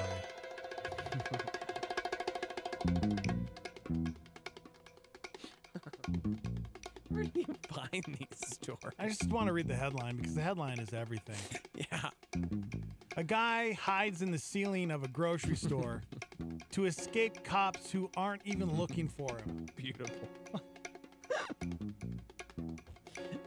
This guy's name is James. He got arrested for robbing a bank in Dover, New Hampshire last Thursday. But the real story is a 30-year-old named Eric who saw the cops and assumed they were after him. He was out on bail because of a previous drug arrest, and when he saw police start pouring into the parking lot, he assumed they were looking for him. And it's not clear if he'd done anything wrong, but he decided to hide in a nearby grocery store, which was unlucky because the cops also went in to see if the store's security cameras got the bank robber on video. So at that point, Eric got into a back room and started to climb into the ceiling to hide. And he fell through the ceiling and was dangling. This is so stupid. From right above the deli. The cops could see his legs hanging out but couldn't get to him. So he kept crawling around until the same thing happened again above the refrigerated meat section. And they eventually had to get up into the ceiling and talk him down. He's facing charges for criminal mischief, trespassing, and resisting arrest. Wow, man, this poor guy. Oh, no. Yeah, that's a guy that's done hard time. The mugshot is just, oh, my gosh. So he thought they were after him, so he ran across the street into a deli ran into the back and tried to get side, but he fell through. And he's facing criminal mischief, trespassing, and resisting arrest because he was running from them, and he wasn't even the one they were after. While an officer was in attempting to pull the surveillance video and talking to employees of the grocery store, he heard a commotion in a back room behind the deli. Some employees came running out and said that a man had just partially fallen through the drop ceiling in the deli. And they started to flush him out, at which point he again came through the ceiling partially near the deli where some more officers were standing. He was basically scared. He thought that the initial response to the robbery was in fact a response for him. Have you ever seen anything like this before? I've never seen anything like it, no. No. Well, listen. We're 2 for 2, guys. Listen. On cops never seeing things. Romans 13:3. Rulers hold no terror for those who do right, but for those who do wrong. You want to be free from fear for the one in authority? Then do what is right and you will be commended. That's all I got. That's strong. Jesus juke. That's strong. Seriously, dude, if you're not messing up and doing stupid things, you're not going to be afraid. Because I have friends who, like, for some reason, get, like, weirded out or, like, afraid if the cops come around. I'm like, hey, Jumpy, what's up? Did you rob a liquor store? Yeah, what do you have on why you? are you, like, weirded out? Oh, man, well, I just don't know. And these days, and, you know. But I wonder, though, if it's different. Has any of your friends been to jail? Yeah. See, it might be different. See, once you've been to jail, once you've been to the clink, that might be a different story. But not everybody that, like, I'm talking about here. You know, I've had people in my life who have been to jail, yes, but, like, I know so many people who for some reason just get, like, nervous and weird about authority, and I'm think it's the media too, because there's so many stories out there that portray cops, and there are bad cops and a lot of great cops, but we see a lot of bad things happening. Yeah, we do, but I still don't understand. It's like, listen, Scripture tells us, like, you do right. You don't have any reason to be afraid. Yeah. Like, why? What are you afraid of? And yes, I know. Here comes the extreme stories. I know. That do happen. Because I'm thinking about it too, because there are cases where they are doing the right thing and they're still get shot. But we respond. How do we respond in those situations? You know what I mean? Mm-hmm. How do we respond? I don't know that I'd ever, if somebody mistook me for, like, a criminal or something, I just don't know that I'd be like, no, man, you got the wrong guy. I'm going to get really aggro with the police officer with a weapon and start pushing people. Like, who does that? No, we see a lot of those videos, but no, we've also seen videos. We have. Because of, race. Now you got to throw it. Yeah, I'm just saying. That's what it is, And thank goodness, they have cameras, Mm-hmm. And they can catch all that stuff on video because it does happen. Sometimes they don't do anything. That's true. Jared says part of the problem is that people start believing the hype from the media that the police are out to get everyone. Yeah. Yeah. Cynthia just wants to know if we've ever been to jail. No. I've never been to jail. Really? I've went and visited someone at jail. Yeah. Does that count? Yeah, me too. I went to put some commissary money in for somebody once. Really? Yeah. That's very sweet of you. Yeah, that's very nice of me, Yeah. Was it your dad? And then you're like, I'm going to find a way. I know you're innocent. And then you put your hand on the glass. And No, it wasn't. No? No, Oh, okay. No. I want to do that sometime. What if we did that sometime? Let's just go to a jail, random jail, ask for a random name, and then we'll go up and be like, I know you're innocent. See if they actually hand put on the glass. That'd be funny. We will get you out. Stay strong, pony boy. It's actually Stay Golden, but. Oh my gosh, that's good. That would be the worst thing to do. Yeah, you'd be a terrible person if you did that to somebody that's in jail. They'd be going, what? Okay, well, thanks for helping me get out, but I think I'm already getting out in like a week. Yeah. It's funny. 505-585-LIVE. You want to text into the show. Now that's all I can think about. Like, I just want to go do that. What is wrong with me? Anyway. Could we film that and put that? Because that's a viral video waiting to happen. Yeah, right no, we cannot. I would not want my face associated with that. Because when that person gets out of jail, it's not going to go well for me, and then they're just going to go right back to prison. See, that's what I'm worried about those. If you haven't seen 60 Days In, oh, man. It's a show about these people out there that want to experience jail, and they go undercover into these jails, and they form these friendships with these inmates. They have no idea that they're undercover to find out if there's, how can they make the jail system better is basically, are they doing things right? Nobody knows about it except 2 people that run the jail. So all the other workers, they have no idea that there's undercover inmates in there. And my thought is, what happens when these guys that are in jail that murder people find you on Facebook? Like, Is that what okay? then? Okay, hold on though. Is that what they're going to be doing when they get out, going on Facebook and looking you up and watching? Okay, like, if I was a criminal reality and all of a sudden TV one of my shows? buddies like, dude, 60 Days In, yo, I saw you on there, and it's about these undercover guys. And so you go to your bro's house and you sit down and start watching, and you're like, Nate was an undercover inmate? Are you kidding me? He played me. He lied. I'm going to find him.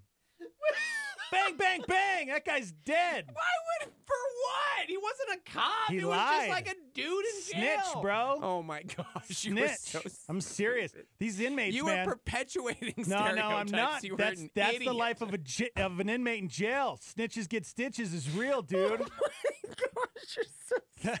I am not. That is a real thing, man. And they even talk about it in the show.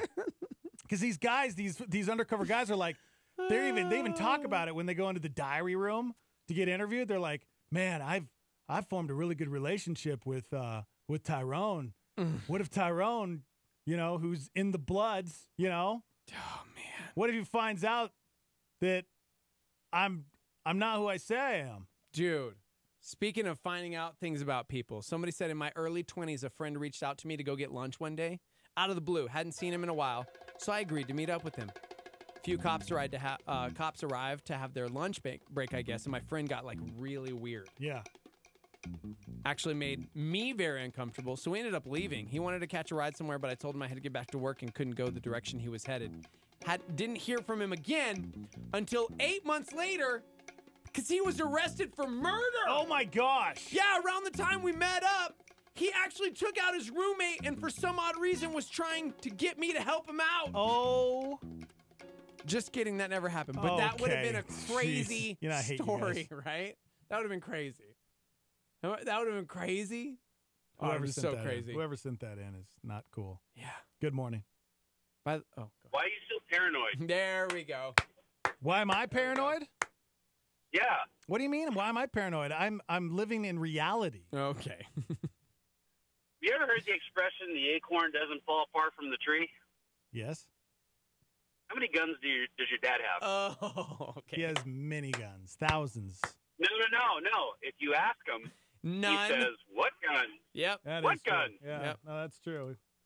Yeah, he was scared Obama was going to take his guns away. He really was. Yeah.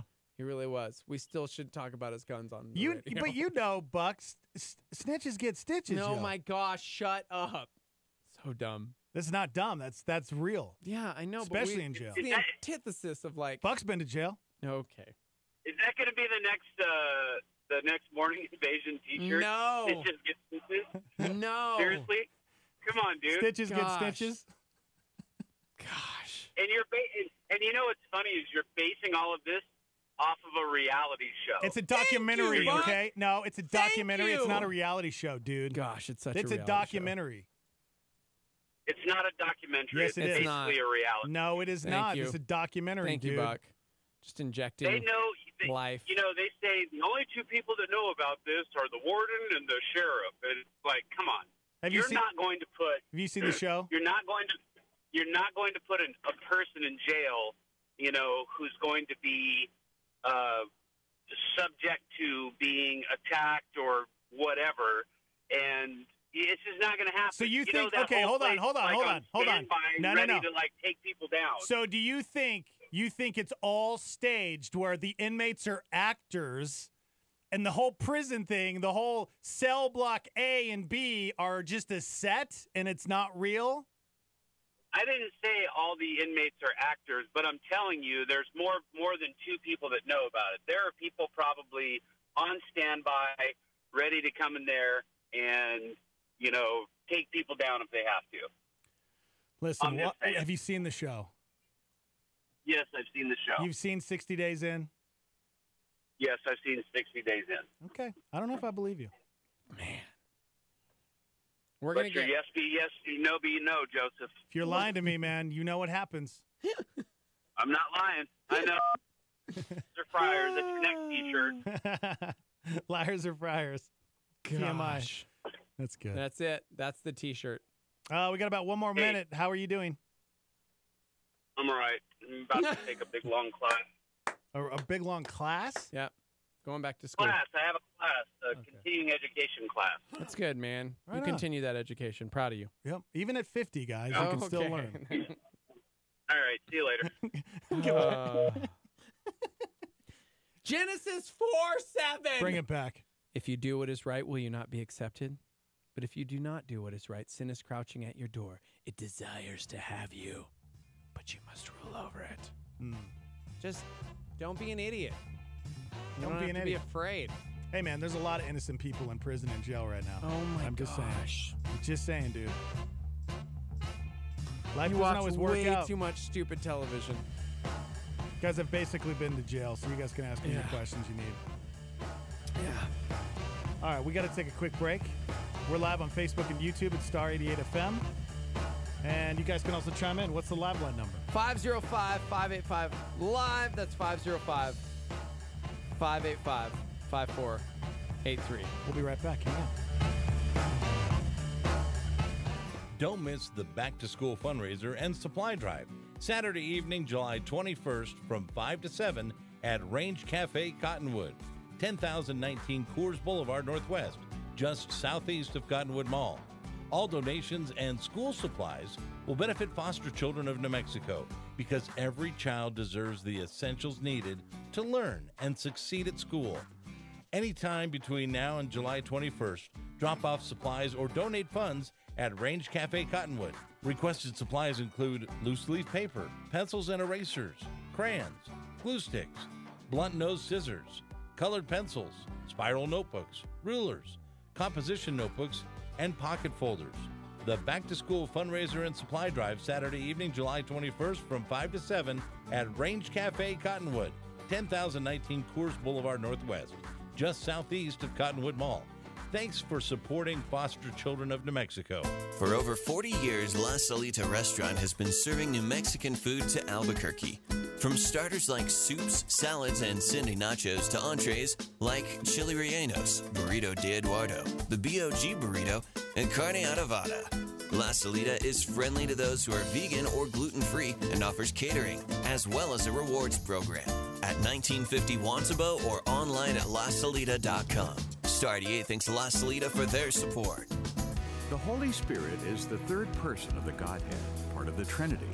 It's quite likely he influences our lives each week, but few believers know much about him. This week on A New Beginning, Pastor Greg Laurie brings important insight on the Spirit's role in our daily lives. Important insight from Pastor Greg's series called Life, this week on A New Beginning. Make an appointment with Greg Laurie, weekdays at 8:30 a.m. on our sister station, KNKT 107.1 FM. This is Star 88 at 88.3 FM, KLYT, Albuquerque, Santa Fe, and online at star88.fm.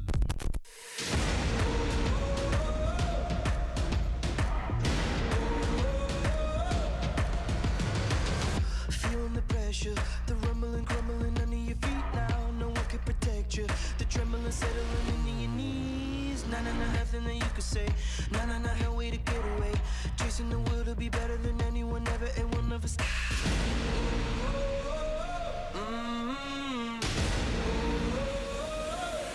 Here we come. You better grab your weapons. Ain't nothing gonna stop us. Here we come. You know we're taking over. To the top now, to the top. Here we come. Here we come. Taking the record,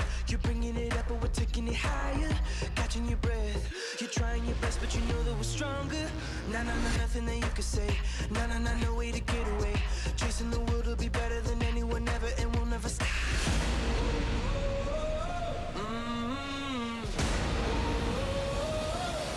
Here we go. You better grab your weapons. Ain't nothing gonna stop us. Here we go. You know we're taking over. To the top now, to the top. Here we go. You run, but you can't hide from us. You run, but you can't hide from us. Rumors of war will knock at your door. Rumors of war will knock at your door. Rumors of war will knock at your door. Here we go.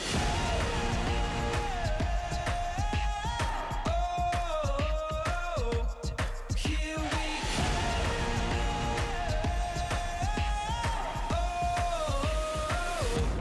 Here we go. You better grab your weapons. Ain't nothing gonna stop us. Here we go. You know we're taking over. To the top now, to the top. Here we go.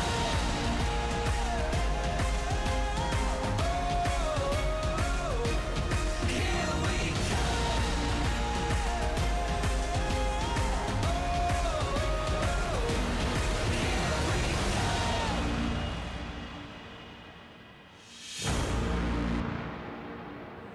Here we go.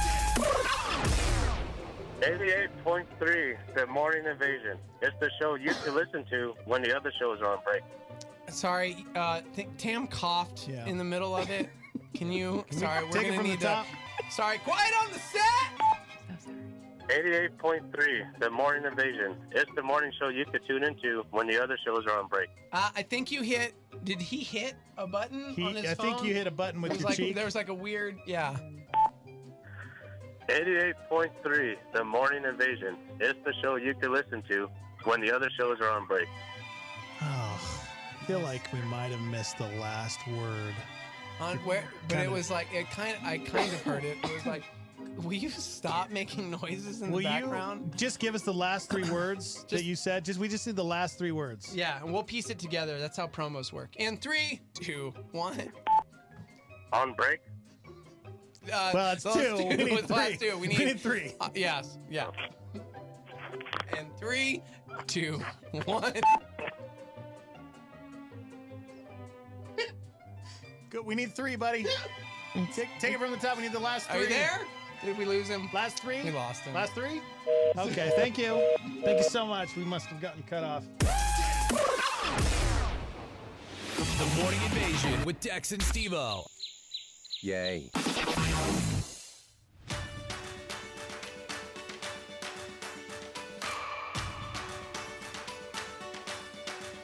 I can feel it, this tension rising away inside me. It's heavy on my soul. It's time to let it go. I can see it, it's in your eyes, a way like mine. This burden that you just can't hold. It's time to let it go. Let go. Here's to the moment.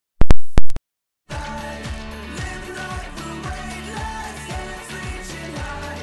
We set our sights on a better life. We're moving forward. This is our time. Celebrate the freedom. Live young and wild. We set our sights on a better life.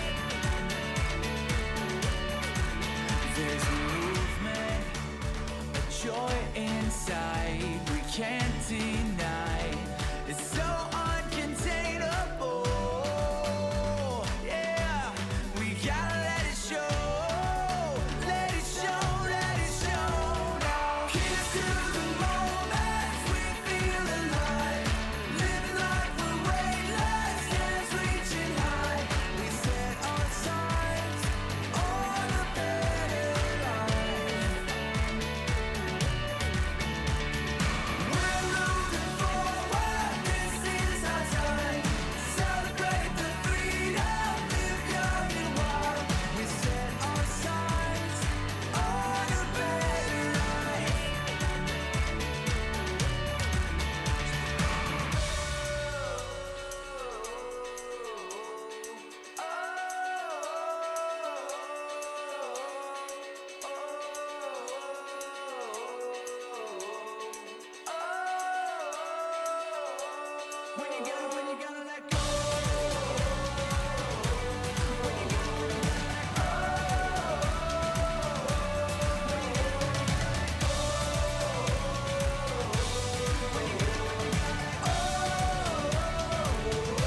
to get out of bed. Time to get out of bed now. Wake up, wake up, wake up now. The Morning Invasion with Dex and Steve-O. Huge shout out to Paul Ortiz. I bet he's excited. His daughter's coming stateside after 5 years. Oh, wow. That's right. U.S. Air Force. Man, I can't imagine. Yeah. That's really cool. That's amazing. Bet you're excited, Paul. You guys can hang out on Facebook and YouTube Live at Star 88 FM. Go watch the show. Good morning, everybody. It's Wednesday. My dudes. You guys can call in 505-338-3700, and you can text in. What's the number? 505-585-LIVE. That's 505-585-5483. Oh, Netflix. Did we talk about this a while back? American Jesus. Did you hear about this? Netflix. They are putting out a series called American Genius. And it's about Jesus coming back to Earth as a modern-day 12-year-old. Really? Yeah. It follows a 12-year-old boy who suddenly discovers he's returned as Jesus Christ. He can turn water into wine, make the crippled walk, and perhaps even raise the dead. Wait. So it's called American Jesus or American Genius? American Jesus. Okay, sorry. It sounded like genius. American Jesus. Just going to need you to enunciate. Jesus. How will he deal with the destiny to lead the world in a conflict thousands of years in the making? And it's by Mark Miller. Mark Millar. Okay, there you go. Yeah, Mark Millar. We've talked about him. Yeah, right? He did Kingsman. He did that Kick A series. Mm-hmm. He did Wanted. He did he wrote the first comic book for Netflix. Remember the Magic Order? We talked about that. This comic book that was printed by Netflix, jumping into the print comic book realm. Wow. Which is very interesting. Millar is a Catholic and explained the comic book as reverential in 2012. Did I nail that? Reverential? Yeah, reverential.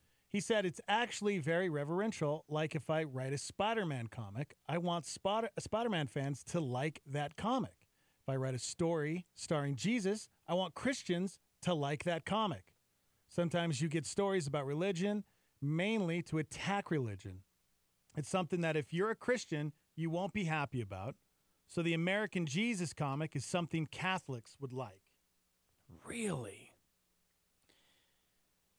Yeah, I kind of just feel like, they've tried to do this before. I mean, Netflix is kind of a different beast, but, they've tried to do those biblical type shows, but put the modern day twist on it. And that's the thing. And they always got canceled. The series is going to be multilingual, English and Spanish. There are going to be co-showrunners along with Mark Millar. Everardo.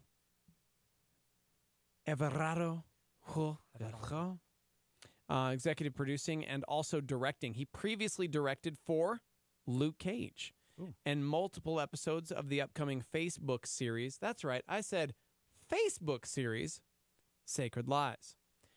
Facebook is getting into television. Why not? You know, I'm still waiting for my Facebook phone. Remember when they were going to put out the phone? Where's the Facebook phone? Maybe they realized that was stupid. Netflix is developing a few series based on some of Mark Millar's properties, but this is going to be very interesting because do you remember back in the day there was a musical called Hero? And it featured, gosh, I want to go find it. It was 2003, so it's been some years, 15 years ago. It was a Christian rock opera about Jesus. Okay. I don't remember this. It starred from then DC Talk, now the front man of the Newsboys, Michael Tate. Michael Tate played Jesus. African-American Michael Tate. Oh, my gosh. Did people lose their minds? Yeah, Oh, 2003. This is like 1/3 of DC Talk, now the front man of the Newsboys, who everybody loves because God's not dead. Yeah. He's surely alive, part 7 in theaters. But he starred in this rock opera about Jesus Christ based on the question, what if Jesus was born in Bethlehem, Pennsylvania in modern times? Yeah. Rather than Bethlehem over in the Middle East, what would happen? How would we treat him? So it's interesting to me that Mark Millar, who's known for some pretty edgy R-rated stuff, is like, hey, I'm a Catholic. I want this to be reverential, and I want to show the world Jesus. Yeah. In modern times. Right. Well, what if Jesus chose, what if God chose to come back during this time? What would that look like? Right, and that's exactly what would be cool. So what's crazy is like that's what this sounds like it's doing, and that's what Hero was doing. Now, Hero was produced by Christians. Michael Tate played Jesus. Mark Stewart from Audio Adrenaline was Peter. Rebecca St. James was in it as Maggie. So it was all these like Christian musicians of the time, because I'm saying some of these names and I'm like, I'm willing to bet a lot of people now don't know who some of these people were. Like Paul Wright, he was in it. So were people mostly losing their minds over that it was a black Jesus? Or was it more, it was a modern day twist? It was everything because it was like a modern twist. And so people loved or hated it. There was no middle ground in the church with that one. And that was like Christian. We played songs on then M88, on 88.3 FM, K-Light here. We played songs from this rock opera. And people either loved it or hated it. Mm-hmm. It was edgy. So it'll be interesting to see how people either accept or trash this because... Yeah, what do you guys think? You guys can chime in. What are your thoughts on Netflix making a show about Jesus coming back as a 12-year-old kid? It's going to be modern day, and it's going to be basically, it's going to be Jesus performing the miracles, modern day style. Go ahead. Well, that wasn't what I was calling about, but since you asked, sounds like it's going to be a train wreck. You think? Why? Why do you think it's going to be a train wreck? I just can't see them taking it seriously enough to do it justice. It just seems like a perfect place for them to belittle Christianity. Yeah. See, I don't see that What at I all. was calling to throw out was, Steve-O was going, wait, Facebook is getting into television now? I saw something yesterday that said Walmart is considering coming up with something to compete with Netflix and Amazon Prime Video. Oh, and I thought, considering all of the memeage associated with them, can you imagine what the programming would be like? Jerry Springer. That's the first show that pops in my mind. Man. Yeah. Yep. Well, there we go. Sorry. Will you watch this show? Would I watch this show? I might give it an episode or two just to see how cringeworthy it is. Yeah. But the whole idea just sounds like it's going to be not good. Yeah. I can't see it succeeding. Yeah. All right. Thanks, man. Yeah, I don't know if I necessarily agree. I mean, I can say that people, Christians in general, because we've seen it in the past, they're the ones who We'll freak destroy out this. and destroy it. That's but what happened to, what was the show that we started to watch and then it got canceled? And I was like, never mind. Was it the one about We had David? the lead. No, we had the lead just on the guy that wanted to live living biblically. Oh, yeah. He wanted to live, biblically.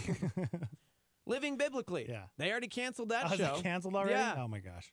It's like, sorry, guys. That was a pretty edgy show for Christians, though. I mean, it was pretty Was it, edgy. though? It was, man. Like second, third episode, I was like, wow, they're really pushing the edge on this one. But tackling things that the church doesn't talk about. Sure. Yeah.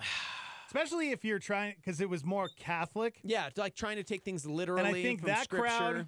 crowd, man, I don't know. It's a tough crowd right there. But Well, this sounds like it's going to be a tough crowd, too, because, man. I just think it's interesting if you made a show where Jesus came back today as a 12-year-old kid, what would that look like? And I know we don't have a whole lot of writings when Jesus was like that age either. Yeah. So, I mean, definitely a lot of the stuff is going to be Hollywood, of course. Yep. Immediately, everybody's saying it's just going to mock the Christian faith. You think? Somebody said, I saw the Hero rock opera live. I thought it was great, but would have preferred someone other than Michael Tate as Jesus. Never really liked him as an artist. Okay. Yeah. It doesn't matter what the color of their skin is. If anybody could be able to play Jesus, and for people to freak out over that, you're an idiot. Yeah. The series American Jesus follows a 12-year-old boy who suddenly discovers he's returned as Jesus Christ. He can turn water into wine, make the crippled walk, and perhaps even raise the dead. So I think the difference is this one's going to follow a random 12-year-old boy who all of a sudden is like, is it like Jesus reincarnated? Like I'm Jesus returned. I'm Jesus modern times. See, it doesn't sound like it's a retelling because like Hero, the rock opera was, what would it be like if Christ appeared in Bethlehem, Pennsylvania? There wasn't a Jesus before him. Yeah. This was the first coming of Jesus. Yeah. And 2 years of Jesus's life. He was 31 years old in Hero, the rock opera. This is like the child Jesus reincarnate almost. See, I've heard both sides from Christian people, Christian pastors as well, that preach that when Jesus was growing up, he didn't know he was the Son of God. See, and that's what's in that's you. But then there's the other side. I was just about to say there's like multiple conversations because Scripture talks about him like already being in the temple as a 12-year-old doing his father's work, and it's like about his father's business. Like he knew. So, yeah, I've heard both. Yeah, but taking a look scripturally, well, I mean, both sides would say they take a look scripturally. It's going to be interesting. That's for sure. Right, because I'm not going to judge it yet. We don't have the script. We're missing a lot of Jesus' story from the time he was a baby until he's a grown man. Yeah, you know? yeah, like what happened to, in between? Yeah. What's going on there? So I for one don't want to fill in the gaps myself. Do you know what I mean? Yeah. Like I would not necessarily want to go, you know what? We should make a television series about the missing years. And let's just speculate. Yeah. Or use the like Apocrypha, because there's stuff in there that's not in Scripture. Different miracles he performed, things like that. But Scripture makes it clear that when he turns water into wine in Canaan, that was his first miracle. That was like boom on the scene. Does it say miracle. exactly what the age was when Jesus did his first miracle? Well, yeah, it was like, was he 30? That was 3 years of ministry. Yeah, that was, he shows up, and so so from like 12 to 30. Yeah. And then you have certain things like there was the movie Dogma, which was not like faith-based film, which was pretty irreverent in times and places, and it wasn't meant to be like, but it actually touched on that, like what happened when God came to this child and said, here's what you're going to do, and lays out his future for him, and he didn't want it and runs away and freaks out and all. You know what I mean? And it's like, okay, not biblical. So I don't know. Somebody says, I don't like the concept of someone suddenly realizing they're Jesus. Jesus was Jesus before he started teaching and preaching, was he not? And he did not turn water into wine or heal the lame when he was 12 years old. And again, that's why I mentioned the Apocrypha, because in there's a story of him like I think it was carving like a a bird out of wood or clay. I can't remember, and he touches it and like it comes to life. Isn't there other stories too of like I don't know, a friend or his brother fell off the roof and he saved him? No, I mean, I haven't heard that one. I've heard that the one where a bully was picking on somebody and he like spoke and the kid like fell over dead. Oh my gosh. And then he like freaked out and like laid hands on him and brought him back to life or something. And I'm going, okay. See, I wonder if they're going to use a lot of that from the Apocrypha. Not scriptural. You know? Not I wonder if biblical. that's what they're going to do, kind of like what they did with Noah and the Book of Enoch. Well, Anne Rice, who wrote the Vampire Chronicles, remember Vampire Lestat, Interview with the Vampire, all those, she was going to do a Jesus series. She found Christ. We got to interview her a few years back when she was going through this, because she was like, hey, she got serious about her faith and wanted to write a series on Jesus. And it was like, I can't remember if it was like Christ Out of Egypt or something like that was the first one. And I read it, and a lot of it was that very stuff. It was stuff from the Apocrypha from when he was a child. And so we don't know. Yeah, and that's I guess I'm just different, because when it comes to making a show about this, let's say they, of course, they were filling in stories that weren't biblical. You know, I mean, that's what they're going to have to do. Yeah, I know it's Hollywood. We it's can something suspect. we can suspect. You know, and you can make that. That's what it is. That when you're watching something, you want to be entertained, and we don't know the exact story of what happened. You know, we can only follow what the Bible shows us and teaches us. So yeah, I don't know, man. It doesn't bother me. But Scripture does talk about adding or taking away from Scripture. Do you think that's what it's doing, though? It's adding to the story of Jesus. That's exactly what it's doing. But if it's saying this is an accurate portrayal. Right. Like if this is, it's a television show. It's not like yes. Right. But that's why I'm saying I wouldn't want to write those stories. I wouldn't. That's dangerous. Because here's the thing. I understand what you're saying, because you are at a place in your faith where you can take it for what it is, but not everyone can. Case in point, the Da Vinci Code. Yeah. People lost their crap. Yep. Lost it. Jesus was married, and he had a kid. I had a friend who walked away from the faith. Right. That's why I'm saying. And that is exactly what Scripture talks about, not causing someone to stumble, right? Like, we use it for I was in a bar and I had a beer and somebody saw me and now they're not saved. I'm like, okay, that's a stretch. You're talking about writing a book where Jesus, didn't actually die. He got married to Mary Magdalene and they had a kid. Yeah. And that caused people to walk away from their faith. Yeah, man, I would categorize that as causing, people to stumble. Yeah. So, but that's a pretty that's a wide left turn. I know. But people still did, which was crazy to me, because I read it. People were like, "Dude, this is crazy. This is stupid." Well, have you read it? No, I don't need to read it. And it's like, but how are you going to have any kind of conversation? Yeah. And there are those that don't read it. But for me, I was strong enough that I was like, I'm going to read this book because I want to know what it's saying, so that I can have an intelligent conversation with someone who falls into this stupid trap. Yeah. Like, how are you? His name's Dan Brown. Tom Hanks played the character in the movie. You're really believing this? We're talking about Netflix. They've greenlit a show called American Jesus, about Jesus coming back to Earth as a modern-day 12-year-old. It follows, this 12-year-old boy who plays Jesus, who suddenly discovers he's returned as Jesus Christ. He can turn water into wine, make the crippled walk, perhaps even raise the dead. How will he deal with the destiny to lead the world in a conflict thousands of years in the making? And Mark Millar, the comic book legend, going to be behind it all. So, and he's the guy that was he helped write Wolverine's Old Man Logan storyline, Kingsman, bunch of things. So, asking you guys, so far it doesn't sound like it's a good idea. Not everybody's pretty excited about this. Starmy's like, nah, I don't think you should touch it. 505-338-3700 if you'd like to call in, or you can text us at 505-585-LIVE, and you can chime in on Facebook and YouTube. What are they saying on there? People are, lots.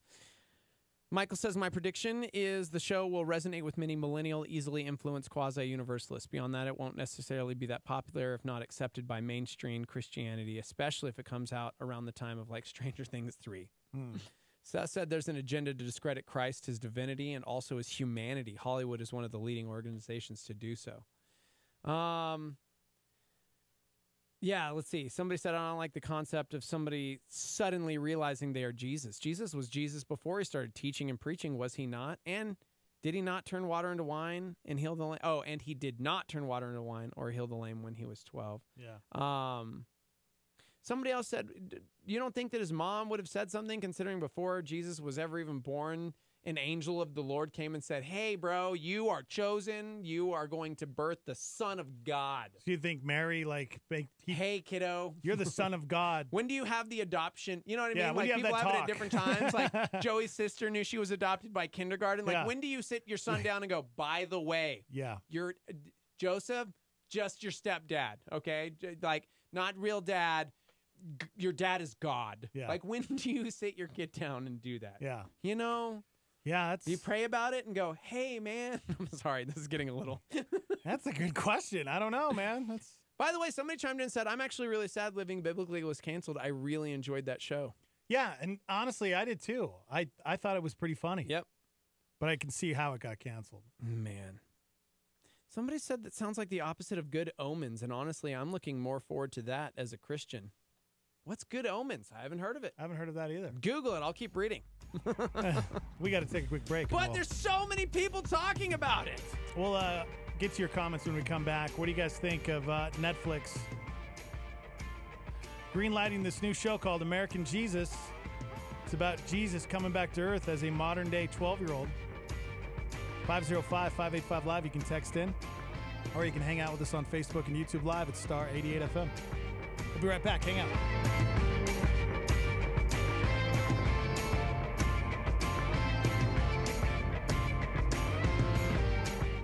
It was a beautiful summer day in Maryland when 17-year-old Johnny Erickson was swimming with friends. As she dove from a raft, Johnny had no idea her life was going to change in an instant. The heartbreaking story of Johnny Erickson Tata has encouraged millions since that day on the Chesapeake Bay. You can meet Johnny on July 29th at Hoffmantown Church before a special free showing of the remastered Worldwide Pictures film, Johnny. God permits what he hates to accomplish that which he loves. I realized God takes no pleasure in my spinal cord injury, but he loves the way he is changing me in it and encouraging others through it. Psalm 10 says that God hears the cry of the afflicted. His heart goes out to those with disabilities. He is filled with compassion for those with special needs. Johnny will be personally encouraging families affected by disability and strengthening churches who have a heart for a disability ministry. Meet Johnny at Hoffmantown on Sunday, July 29th at 3 p.m. For more information, call 505-858-8633. Stephen Furtick makes it come alive in this Star PowerPoint. I have a feeling that when God really wants to use somebody in a great way, just like they took the olives to make the oil that went in the lamps, that went in the tabernacle, so that they could burn in the presence of the Lord, had to be hand pressed, so that there would be no pulp in the lamp that would cause the light not to burn as brightly or as long.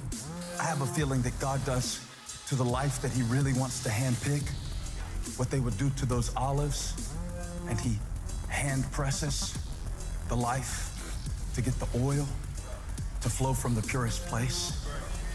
That's what the grind is for, to get out my pride.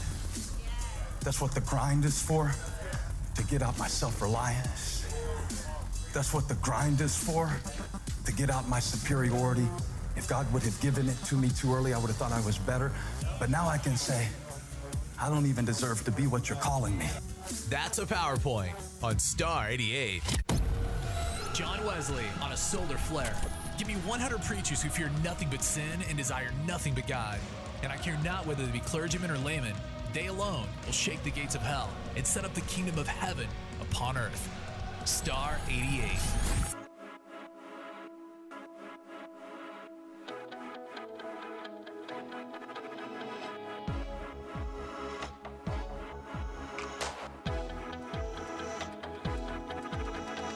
This is a sound of redemption.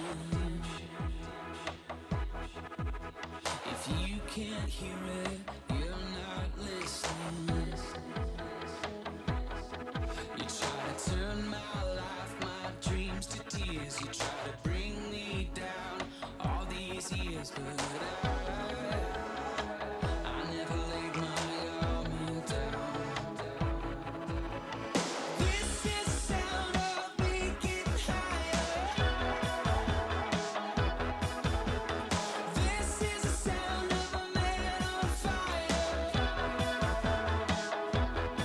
You try to turn my life, my dreams to tears. You try to bring me down all these years, but I never laid my armor down. No, I never laid my armor down.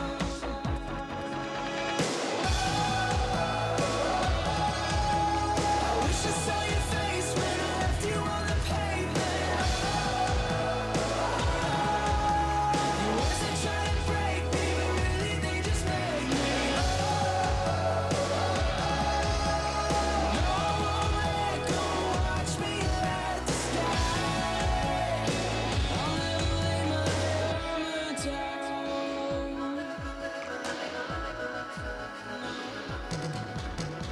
This is the sound of hope I'm feeling. Breaking through your lies and breaking through the ceiling. You try to turn my past, my pain to fears. You try to tear me down all these years, but I never laid my armor down. No, I never laid my armor down. I wish I saw your face when I left you on the pavement. Your words they try to break me, but really they just make me. I won't let go. Watch me light the sky. I'll never down.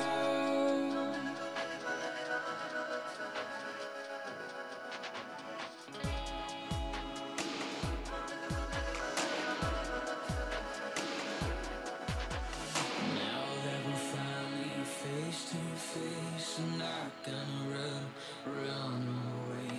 Now that I see you eye to eye, I'll leave you here with no goodbye. Now that we're finally face to face, I'm not gonna run away. Now that I see you eye to eye, I'll leave you here with no goodbye. I wish I saw your face when I left you on the pavement. Your words they try to break me, but really they just make me. I won't let go. Watch me light the sky. I'll never lay my armor down. Never lay my armor down.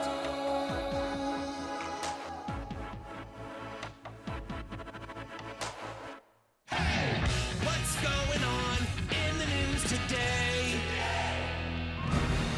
I accept our intelligence community's conclusion. The president tried to clarify his comments on election meddling. The sentence should have been, I don't see any reason why it wouldn't be Russia. Wild police chase and shootout that played out in Las Vegas. The police say the two murder suspects shot at an officer who then returned this fire through his windshield. Special counsel Robert Mueller is asking a federal court for immunity for 5 unidentified witnesses who are slated to testify against former Trump campaign chairman Paul Manafort. The Ferguson fire just outside Yosemite National Park now doubling in size again. A federal grand jury in Washington today indicted a Russian woman on charges of acting as a covert agent of the Russian government. Maria Butina is 29, the founder of a Russian pro-gun group. President Barack Obama back on the international stage, giving a speech at a Mandela lecture series. Strongman politics are ascendant. The owner of the Mandalay Bay Resort is suing hundreds of victims of last October's massacre in a bid to avoid liability. Coast Guard in Hawaii is warning of more potentially dangerous lava bomb explosions.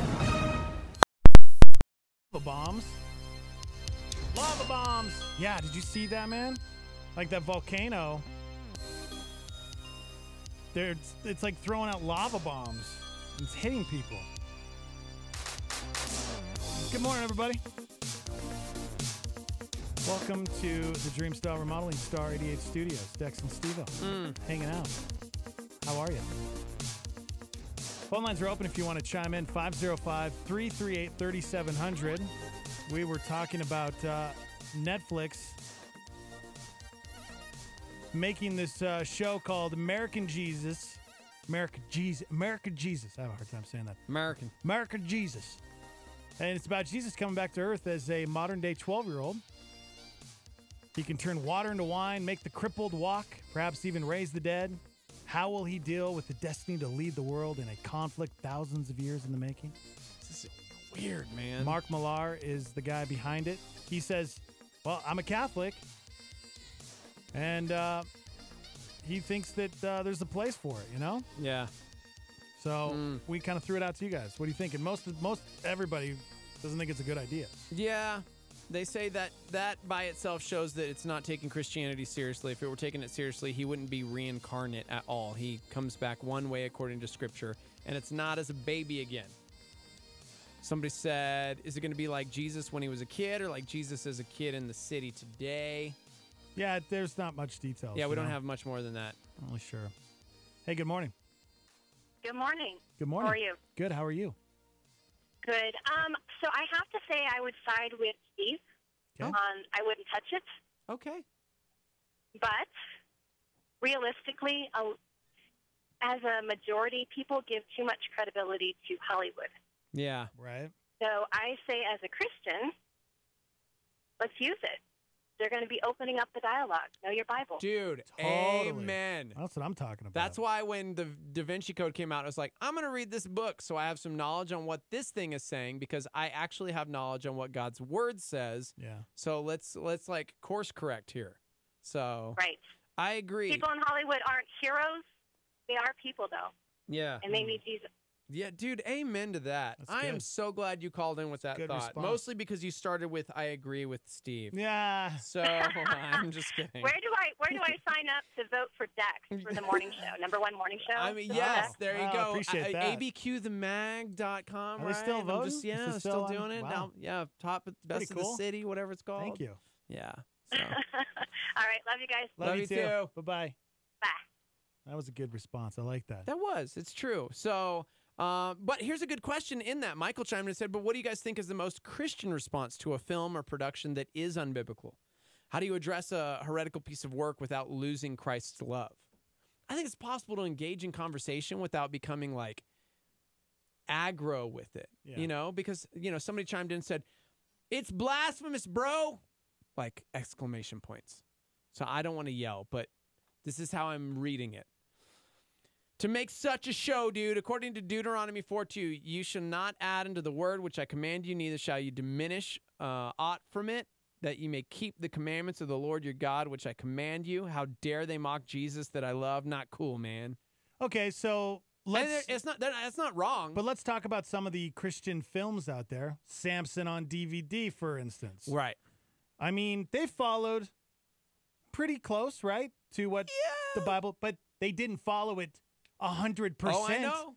So are they Maybe that's why it blasphemous? Maybe that's why it probably failed. why it failed. Because God Yep. was like, I cannot bless this. Yeah. That outta Delilah, here. so bad. Please don't put my name on it. Yeah, exactly. I did not executive produce this. Yeah. I mean, think about that. A lot of Christian films, you know? The Ten Commandments, you know? Come on, man. Don't you dare be Right? smart Heston. That's what I'm dog. saying, but I'll fight you to the death. I'm sure there's some areas in there. Oh, yeah. It's Hollywood, man. Right. And So that's is that what we blasphemous? That's what we need to take it as. You know what I mean? But that's the good question is, like, how do we ingest this? Should we ingest this? Because, like, we're talking with the Da Vinci Code or anything else that's just, like, way off script, there are those that will be led astray, that will believe this junk and call it what it is, like, not call it what it is, like, call it good, call it gospel. And it's like, no, dude, it's a stupid book or a movie or whatever it is. Yeah. But I think that's also why certain movies do fail, or why faith-based films fail a lot of time, because they're so scrutinized by both sides. The world doesn't give a tar about Christian movies. Doesn't care at all. Like, why do I want to watch this stupid movie? Right. Has nothing to do with me. I'm not a Christian. Doesn't pertain to me. Yeah. Which is really sad, because Christ is for everyone, right? Like, he came to this world and it's like, hey, I died for you. You might not accept me, but I did this for you too. So we should have a message that is for everyone. Like, dude, hey, not everyone's going to get it. Not everyone's, the veil's not going to be lifted, but it should be something that everyone is open to hearing. So sometimes they make these movies that are like so church focused that they're like, we're just trying to get Christian butts in the seats. Yeah. We need to make a dime, yo. Right. And that's what they're doing. They market it to the Christian. They market it. Look at how successful Passion of the Christ was. Mel Gibson and crew did a really, really, really, really good job. Yeah. Not just with the film. It was an excellent film. Yeah. But with the marketing of the film. All right, guys, we're going to get this in every church in America, and we're going to have every pastor talking about it, and we're going to release it on Easter weekend, and everybody's going to go see it. They did a really good job. That was smart. But they adhered to God's word. It was very biblically accurate. Yeah. And very, even more, I was going to say Catholically accurate, because that's what the Catholicism in there, it was heavy, man. It was like the signs of the cross. They got everything in there. So it was very successful.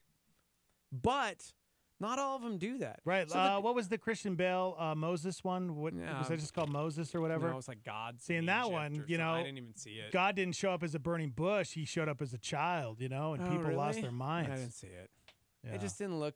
I'm like, sadly, I'm like meh about Christian films, whether they're made by Christians or non-Christians, because a lot of times it's like, you can't really win, which is why I prefer films like I Can Only Imagine. Loved that movie. You know why? Because it wasn't something from Scripture. It was a dude's story about how he found Jesus and how it impacted his life. I loved that. Give me that story all day long. Yeah. So.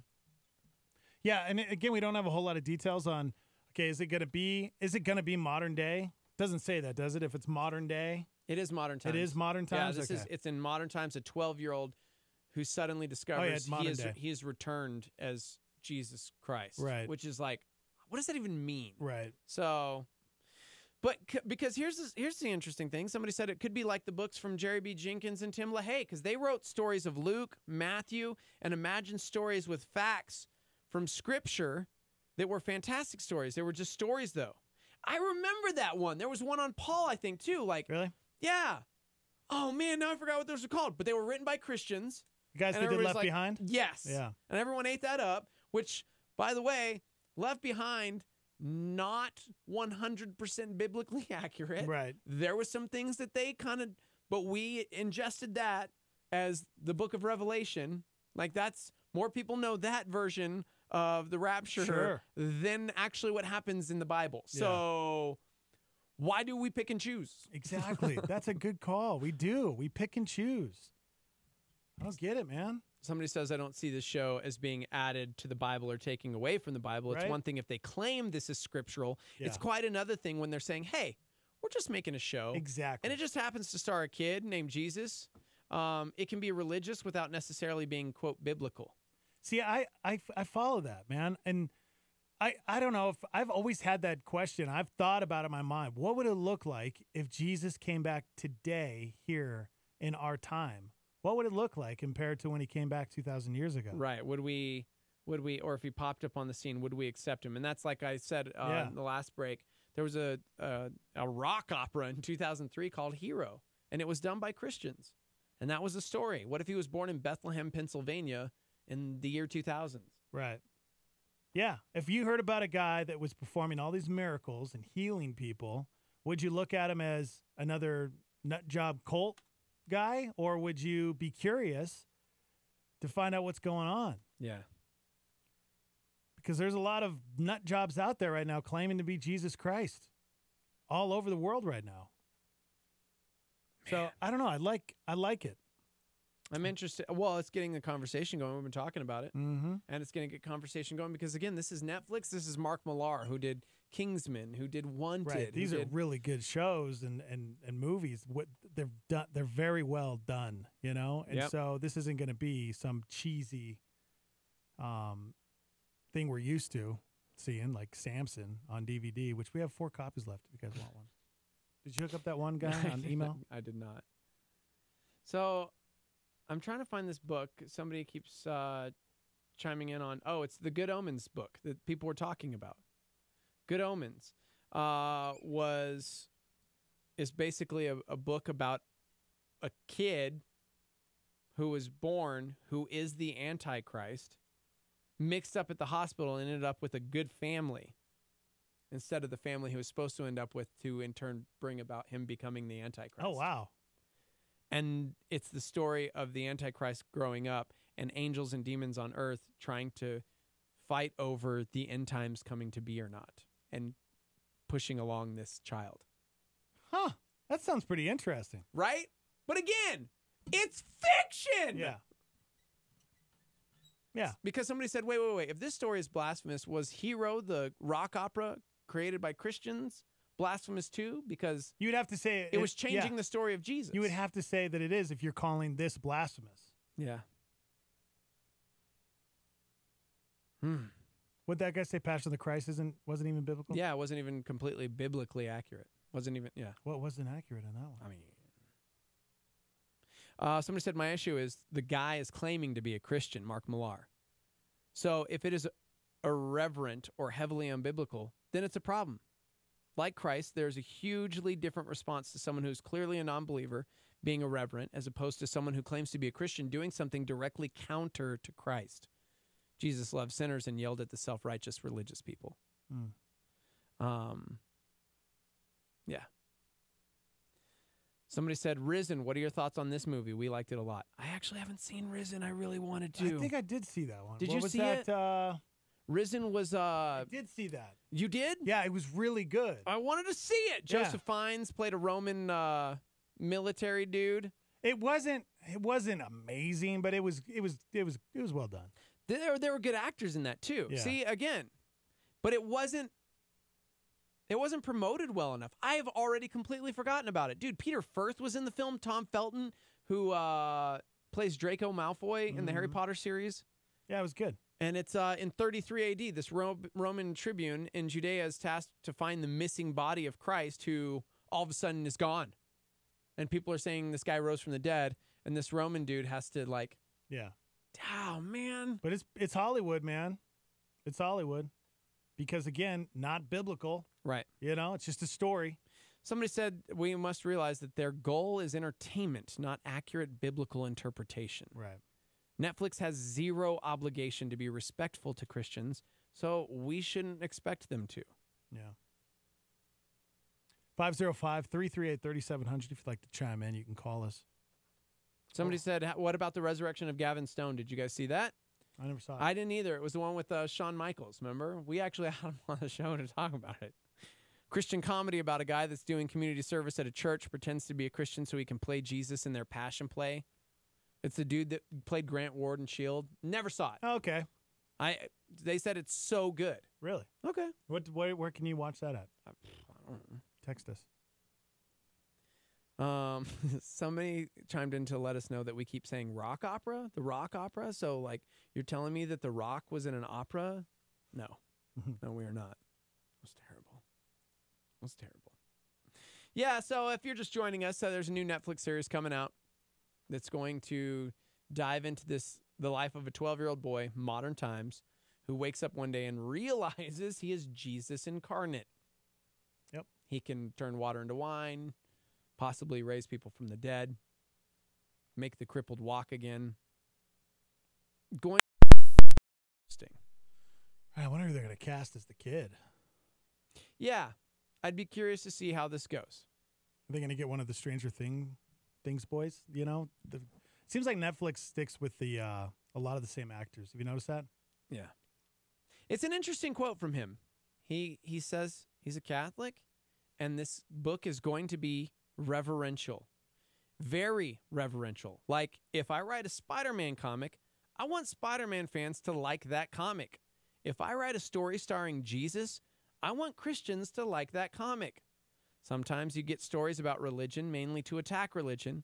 It's something that if you're a Christian, you won't be happy about. So the American Jesus comic is something that Catholics will like.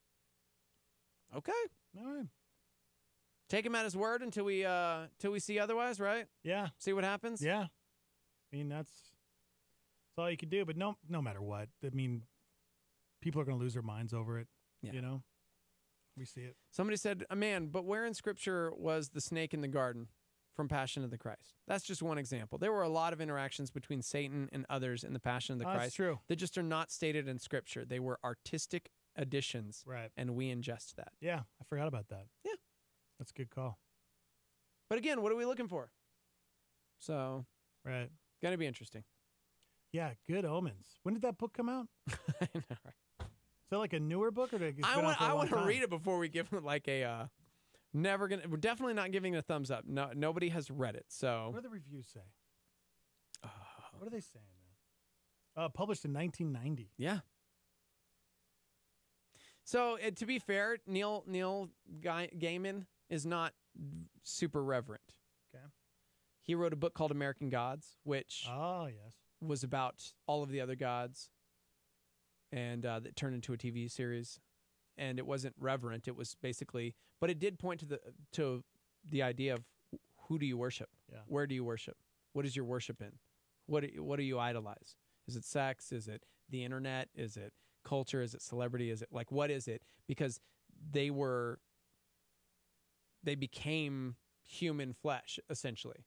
So you had the gods all fighting for worship. Yeah. And it was a very interesting take. But again, it wasn't very reverent. They mentioned Jesus in it once, and essentially it was like God, the big guy, the one upstairs, the true God, if you will, came to this earth to try and spread the message of love and hope, and we murdered him, and so he went back up to heaven and doesn't want anything to do with this. And that's what the take was in the book. And so all these little gods now, because the big God upstairs is like done with his creation, all these little gods are like fighting for worship and for power. So not the most reverent book. Very interesting take. Yeah. Because it does point to what are you investing in? What are you worshiping with your time, with your money, with your life? And man, it was convicting. So you tell me that there's an iPhone god? Yes, actually there was an Xbox god. There was like a 12-year-old pimply kid that was basically the internet. Yeah. Because he had so much power because people worshipped the internet. Yeah. Computers, tech, whatever it was. It was an interesting story. Right. But not reverent, again. I want to make sure that people understand that. It was not created by a Christian. It was just the world's take on what they see in culture. Yeah. 505-585-LIVE. You can text into the show. A couple more minutes just talking about Netflix making a show about Jesus coming back as a 12-year-old kid. And I don't know. It seems it's kind of split. I'd say most of the Star Army doesn't think this is a good idea. Some of you think it's blasphemous. Somebody said that, but it's so irritating when Christians get bent out of shape over movies. Why are we surprised when the world acts like the world? Yeah. Somebody else said, I think we give people an odd sense of Christ when focused on the miracles he told people to usually shut up about. Right. Hey, don't tell anybody. Yeah. Wow. Yeah. Whenever he told somebody not to do something, they went and said something. Like, yo! Ah! Yeah, but okay, you get healed from leprosy and you're not supposed to say anything? Like, come on, bro. I mean, he asked nicely. He's Jesus. The most miraculous thing Christ did was love people literally to death. And if that's not covered, then I'm not really sure how the series is going to even remotely portray Christ. Otherwise, he's just some 12-year-old mutant. Wow. Jeez. All right. Netflix, Yeah, guys. dude. Yeah. We haven't ever talked about this show either. They said CBS did something funny. You know, living biblically. Got canceled. Now they're releasing another Christian-friendly show called God Friended Me. I've never heard of it. You have? Man, why haven't we talked about this? What would you do if God Almighty tried to add you as a friend on Facebook? Oh my gosh, are you serious? They're actually making a show about that? Really what the show is about. It's called All right. God Friended Me. All right, when we come back, we'll talk about that. Take a first look. All right. Is there a trailer and everything? Yeah. Oh, no way. Yeah. Okay, cool. All right, we're live on Facebook and YouTube at Star 88 FM. I think coming up, we got a guest. Her name is Britt Romney. Oh, snap. Guys, get the tissues ready. Might be some crying going down. Well, she is pregnant.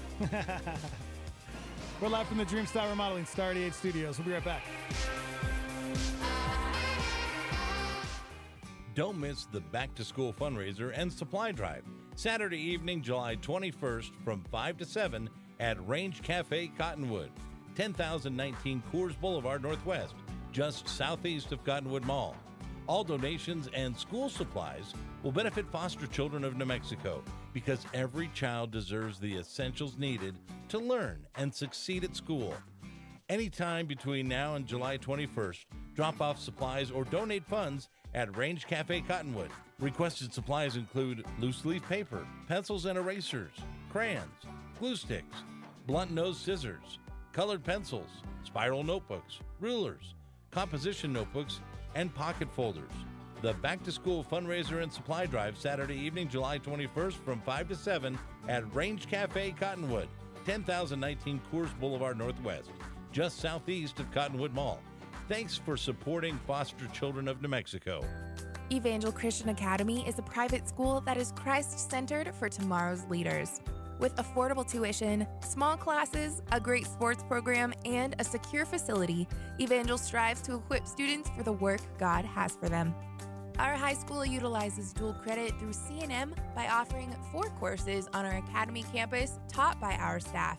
Evangel uses a leadership-driven and individualized learning model to help prepare your student to stand strong in their faith and be ready for the real world.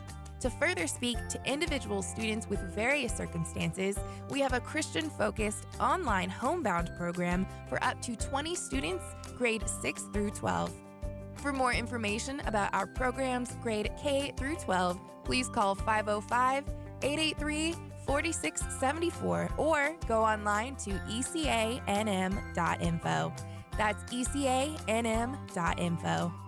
This is KLYT Albuquerque, Santa Fe. Rebroadcast on KKCJ Cannon Air Force Base, KPKJ Mintmore, K201CC Las Cruces, K203EZ Alamogordo, K207CQ Gallup, K211CW Hobbs, K212EH Silver City, K214DE Antonito, K218AK Artesia, K250AB Roswell, K293AO Alamosa, K228DQ Portales, in the free app for iOS and Android, and online at star88.fm.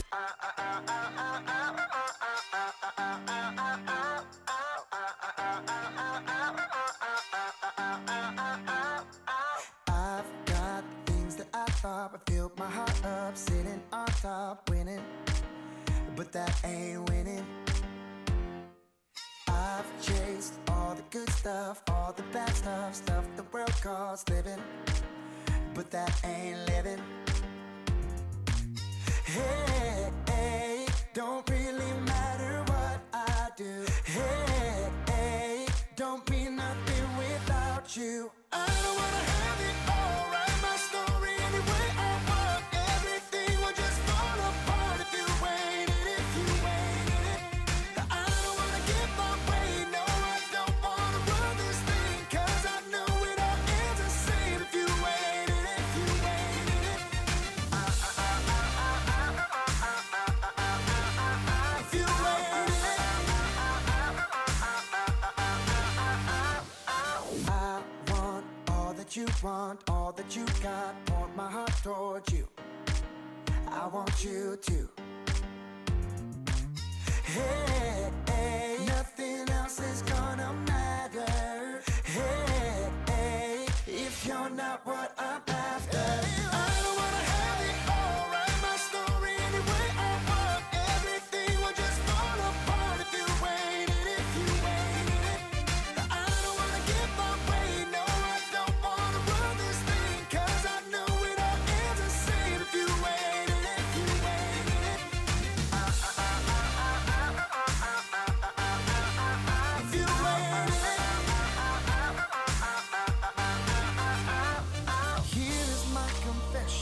I'm a man of imperfection, and my heart can go off chasing empty things.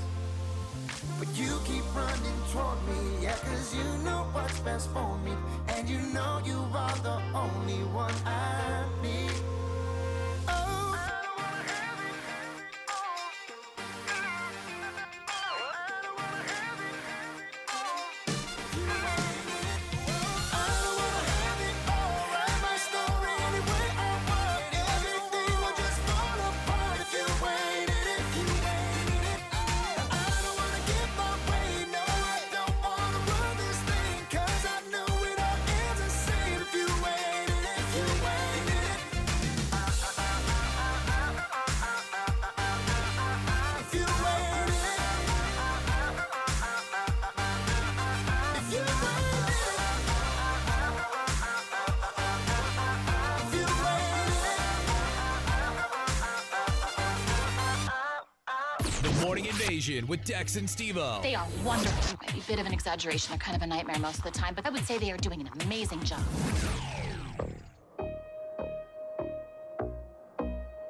When you look at me, what do you see?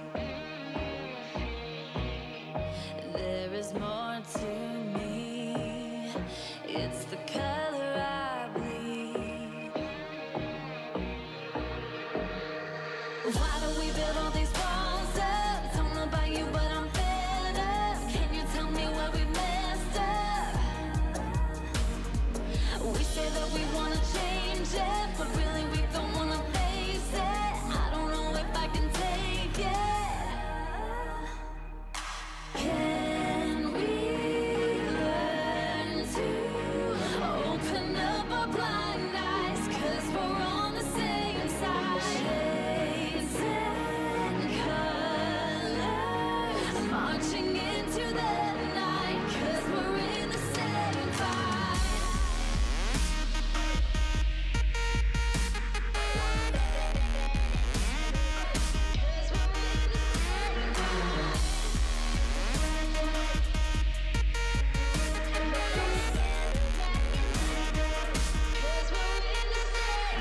We shed our skin, see what's underneath. Read the book, 'cause the cover isn't what it seems. Why do we build all these walls up? Don't know about you, but I'm fed up. Can you tell me where we messed up? We say that we wanna change it, but really we don't wanna face it. I don't know if I can take it. Can we learn to open up our blind eyes? 'Cause we're on the same side. Shades and colors, marching into the night. 'Cause we're in the same fight.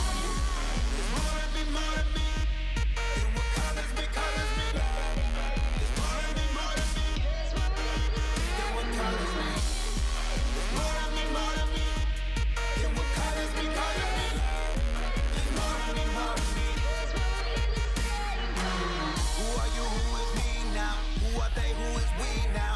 The lines that divide us, the walls we think hide us, they trampling under our feet now. It's simple to say we made it the same stuff. Molded about it the same dust. Such a shame, bruh, how we changed up. There's no backing down, time to raise up. One love. Can we learn to open up our blind eyes? 'Cause we're on the same side. Shades and colors, marching into the night. 'Cause we're in the same fight. Can we learn to open up our blind eyes? 'Cause we're on the same side. Shades and colors, marching into the night. 'Cause we're in the same fight. The Morning Invasion with Dex and Steve-O on Star 88. They are wonderful. I might be a bit of an exaggeration. They're kind of a nightmare most of the time, but I would say they are doing an amazing job.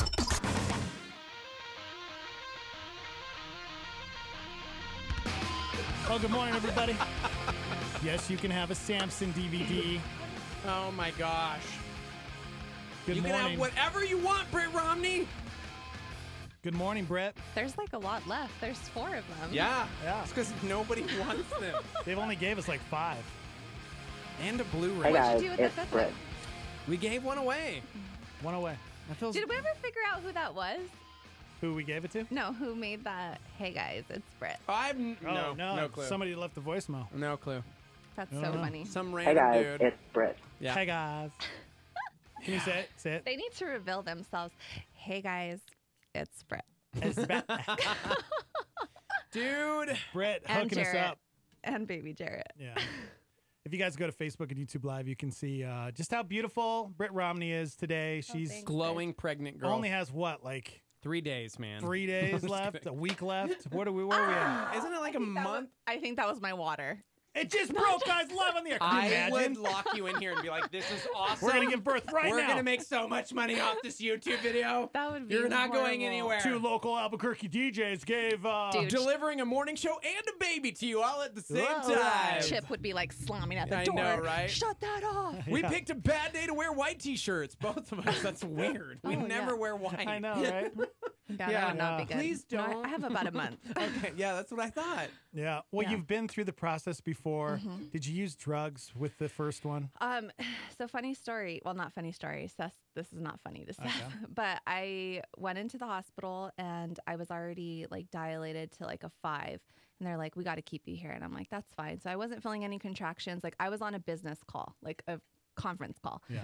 And then they're like, well, we have to break your water because you're already like dilated. I love that you're telling and- the story. Yeah.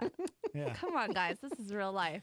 So they break my water. Dude, things got real. Like, Yeah. I'm not even kidding. Like, before that, I was like, dude, what are these women tripping on? Like, it's not that You're bad. like, oh this my is cake. Like, this is like a bad period, right? Oh like, my oh, sorry. Am I allowed to say that Yeah, on you air? can say it. Ah, you just did. You're good. Beep. Just kidding. You're like, give me the drugs. Yeah, so I got to 9.5 centimeters, and I'm like whipping Seth with a washcloth. Yeah, Wow. I hate your guts. And I'm like, you're the reason. Like my grandpa comes in. People really say that. Oh, You're yeah. the reason. My grandpa comes in, and I'm like, Dad, because I call my grandpa Dad. I'm like, Dad, I'm in so much pain. It's Seth's fault, Dad. It's Seth's fault. And he's just like breaking down, like he had to leave the room. It's okay, mija. Yeah, no, seriously. He's like, I can't deal with this.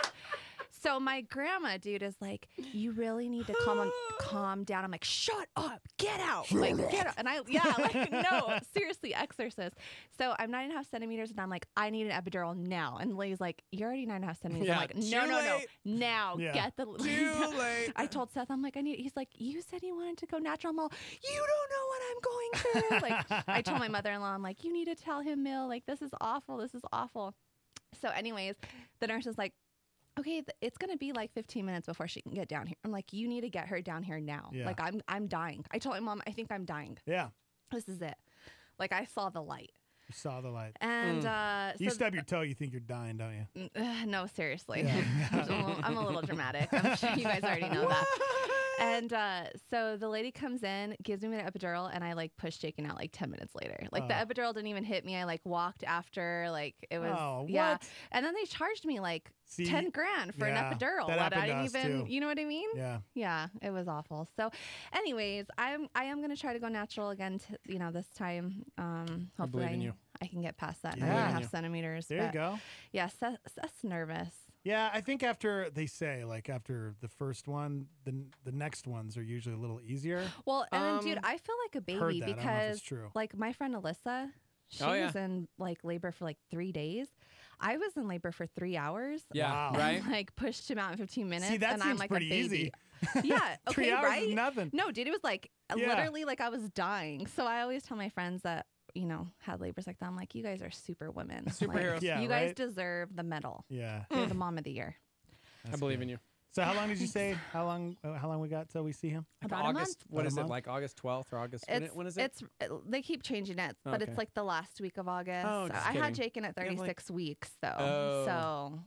So Okay. You know, I had How many pounds was Jacob? 5 pounds 8 ounces. Oh wow, tiny. He's a little guy. Baby. He was a little guy. Yeah, all my kids were like Seth 8 or is 9 a pounds. beast. How is I that know. possible? All But of you my know kids what? weighed over 8 pounds. Dude, Yeah. we were both 7-pound babies. Like we were, yeah. Even though Seth's like big now, Do you remember the length of Jacob?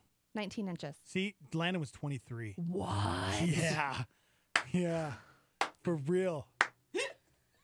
Dude, What are we doing? Yeah. That's Can a I long please talk about this push. new TV show, please? I just really we'll want to get talk to about this that. new TV We'll Has get my, to that. has my husband commented at all about my?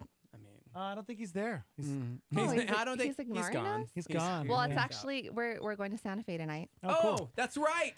For And I'm staying here in town courtesy of you guys, so I'm really happy. It worked out for both of us. yeah, it did work out. So we're going on our like baby moon tonight without Jacob. Yeah, so he's getting out at 1, so he might actually be working. That's good. He So should that's be good. working. He's not Yeah. paying Oh attention. no, look, he just did. Thanks for bringing me a burrito. Oh, okay. Oh well. You know what, bro? You get to spend the day with her and do all of that Yeah. like marriage Hey, stuff. you'll get a burrito We tonight. get a burrito. No worries. Yeah. Oh man, man. So we got to talk about this. Were you listening to the conversation about like art and culture and like TV shows? No, and I was on the phone. I'm sorry. That's okay. Well, I want to talk about this because there's been some TV shows that came out recently, like Living Biblically, that was kind of not irreverent, but it was just Right. you know, hey, what if a dude lived biblically but took it very literal? And that got canceled. And so we were talking about Oh, that show got canceled? it got canceled. So we were talking it was like awful? Because it was awful? I don't know. Everybody who's chimed in was like, "Oh, I thought it was hilarious." I think part of the problem is the show was called Living Biblically. So you know, non-believers are like, that's not for me. And then Christians were watching it and going, half of them were going, "Well, that's not for me. That's irreverent." You know what I mean? Right. And so I think it's all comes down to like how you pitch a show because it looked interesting. It's a comedy show. Yeah, it was a comedy. I mean, it was kind of campy. It was kind of cheesy. Not really my vibe. But then CBS just announced another new show coming in the fall, and I'm like all about it. I just posted what is it? I just posted the trailer to our Facebook page, and I will say this: he does say he says, I was gonna say Christian bad words because there's like crap and like words in there that like we don't. Oh gosh. But like nothing like bad, you know what I mean? But it's like just be It's on careful. CBS. It should be okay, I know, right? Like, Oh, yeah. but if you watch the trailer, just know he says a couple words that was Wow. like, oh no. It's called God Friended Me, and it's about a dude who has walked away from his faith. His dad's a preacher. He grew up in a Christian home, but something happened that caused him to walk away from God and say, I'm done. I don't want to have anything to do with you. And now he's a radio host, which I thought was pretty cool. Yeah, right. And he's got this like atheist show cheesy. trashing God.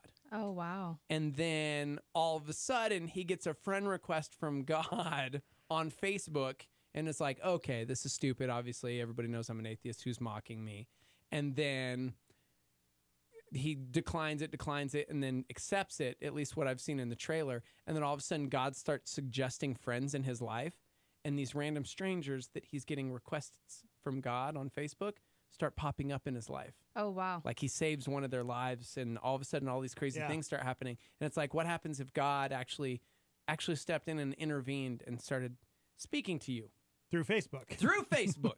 He actually But does it speak looks- to me through Facebook. But, okay? but like, that's the thing is, it was like, this one actually looked good. really interesting. It does. Okay, so what's the issue? Are we having backlash from Christians? Not about yet. it? Nobody's talked about it yet because it's so brand new. So I posted the trailer. Check it out, guys. We want to know your thoughts. What do you think about it?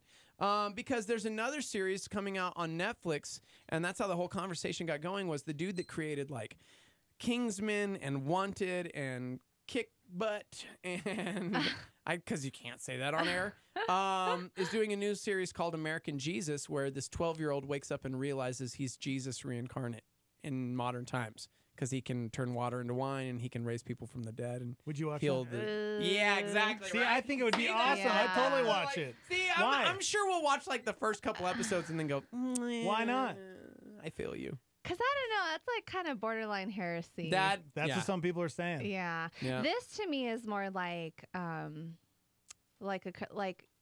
I can only imagine like a Yeah, like a dude. Christian story. Yeah. You know what I mean? Yep. Like real life.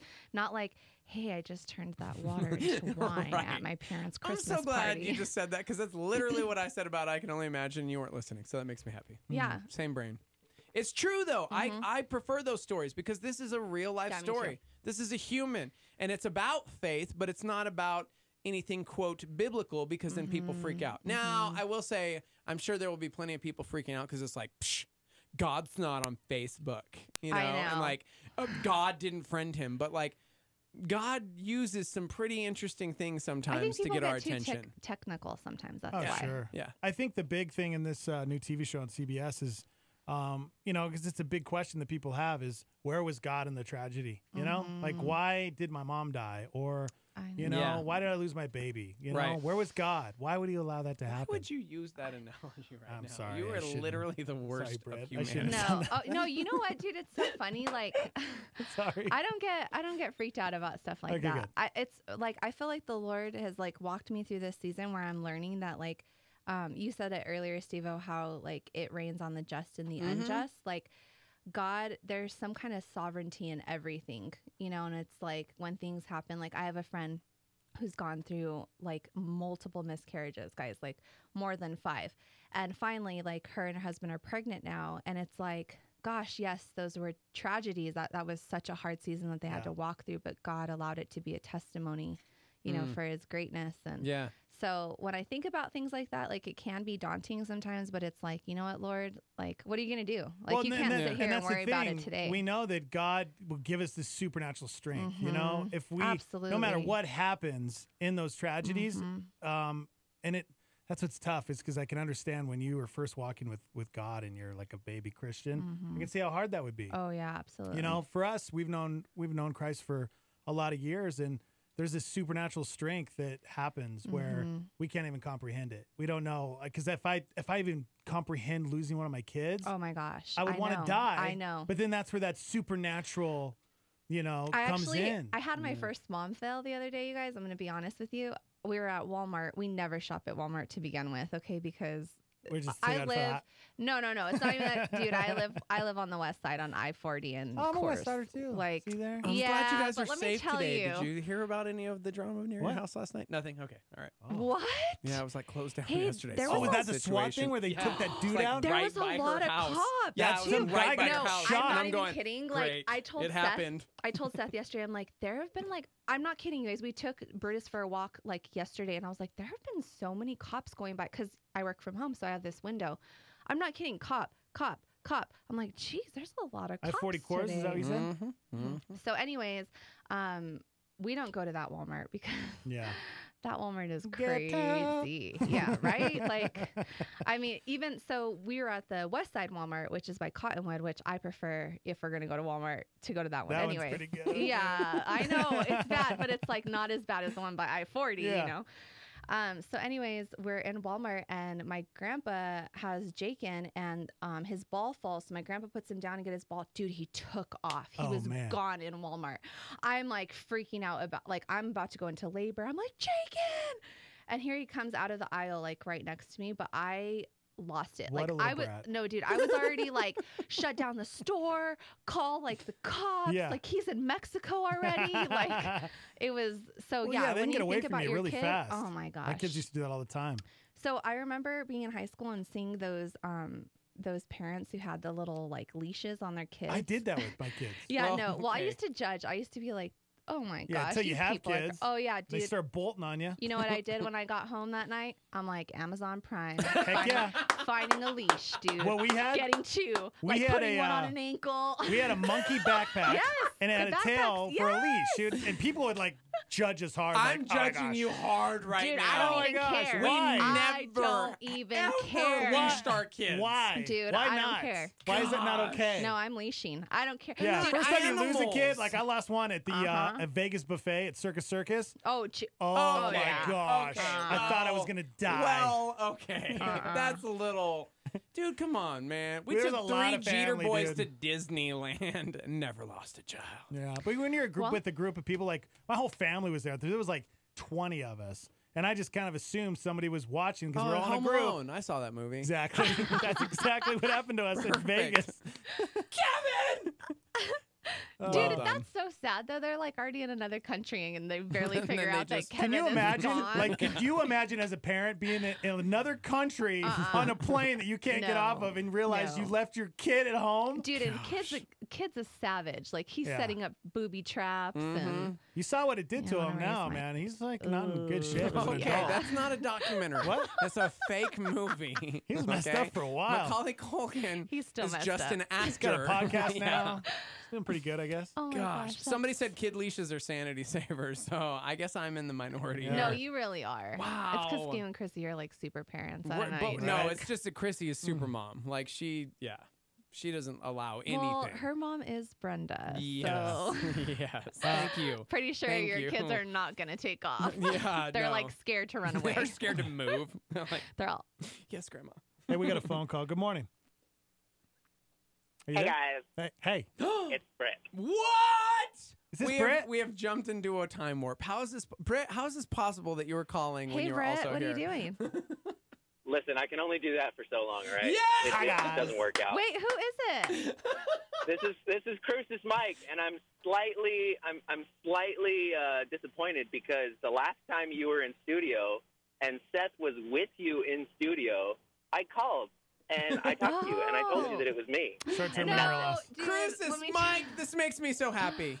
He sent me zebra cake rolls. Oh my gosh, I've been like shaky for 3 days on sugar overload. Dude, don't feel bad. Like I've been forgetting everything. You don't want to know. She walked in here because my birthday was, when was my birthday? Monday. Monday. Thank you. My birthday was Monday. Dex's birthday is this Friday. Saturday. No, it's isn't it Saturday. Friday? No, Saturday. So The I kept 21st? saying, Saturday. Oh, I thought it was the 20th. It's 21st. So I kept saying, birthdays and this and that. And she was like, oh my gosh, I'm bringing you guys your birthday present like middle of the week. It's right in the middle. I'm totally doing this. The whole purpose of her coming today was to bring us our birthday presents, and she left them at home. Oh, that's fantastic. But I brought burritos. She's very pregnant. I brought burritos. She's though. very, very, very pregnant. Yeah, I went to the store this morning because I knew exactly what I wanted to get them as their gag gifts. Went to the store, got home, got Jacob ready, got me ready, and then left the house, got to Golden Pride and was like, yep, Oh, gosh. not here. I don't have an excuse, though. I'm not pregnant, and I do that all the time. It's really bad. So, Crucis Mike, you do a really good impression of me. Yeah. Yep. Thank you. Pretty much. It's literally just that part. Just the one. Hey guys, it's Brett. Part. Hey, guys. That's all I got. That's all I got. Hey, I can't let me do- tell you, okay, I have one of our youth kids, Andres. Hi, Andres, if you're listening. He's so awesome. He actually, He's a good kid. He actually asked me last week, he's like, you haven't like called into the show. I haven't heard you lately. I'm like, Andres, I'll call in just for you to say. But he makes fun of me because the first time I ever met him and his mom were walking in, and he's like, I'm like, hey, I'm Britt. Like, nice to meet you. This is my husband Seth. He's going to be your new youth pastor. He's like, he's just like this. Oh, I know you. Hey guys, it's Hi, guys. Britt. Hi, guys. And I'm not kidding, dude. The kid says it just the way I say it. It's Hey guys, hilarious. it's Brett. Oh my gosh. Crucis Mike, we love Also, you, dude. Yeah, Dex, dude. I just want to say thank you for keeping me on hold for about 10 minutes. You Yes. bet, man. Because it's like it was almost like I was in the studio with you guys. That's good. that's See, cool. that's Pretty good. cool. Yeah, just awkwardly watching It's because he does that. He screens the calls. I was He puts screening me you, on man. hold for like 15 minutes. Right? He'll sometimes. answer and then just leave it there. Yeah. Well, I you think he know, sorry, forgets. guys. Yeah. He's You not know, pregnant, you gotta but be he patient. forgets You regularly. got to be patient. Yeah. Yeah, it's just the closest to the studio I can get from Crucis. You There know, you go. It's nice. You're like the new pool All right, boy guys. for us. There you go. What? Good Love morning. you, buddy. Hey, I miss that guy. Me I too. know. That guy. Where's Pool Boy at? I don't know, good man. question. Love you guys. Love Have a you good too, one. man.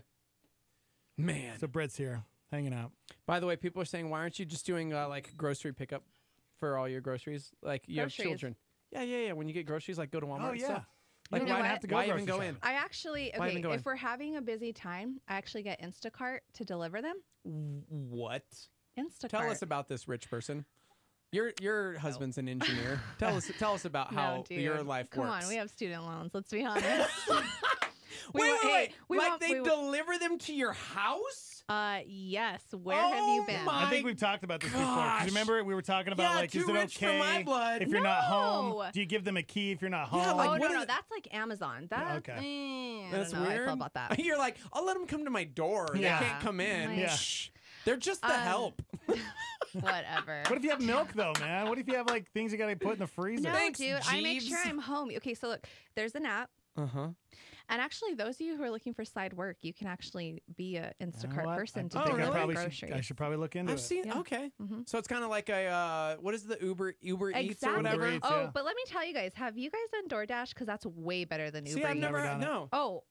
What is up? You guys, listen. Technology is not going to allow us to lose our jobs. We keep getting worried that robots are going to take our jobs. No way. Now dude. robots are just making us do jobs. So Uber Eats and what's the other one? Grubhub. They have like not good food on like McDonald's, Taco Right. Bell. DoorDash has like vinaigrette, Nope, Flying stop Star. talking. Oh, am I not allowed to say Yeah, that? They have beef. Yeah.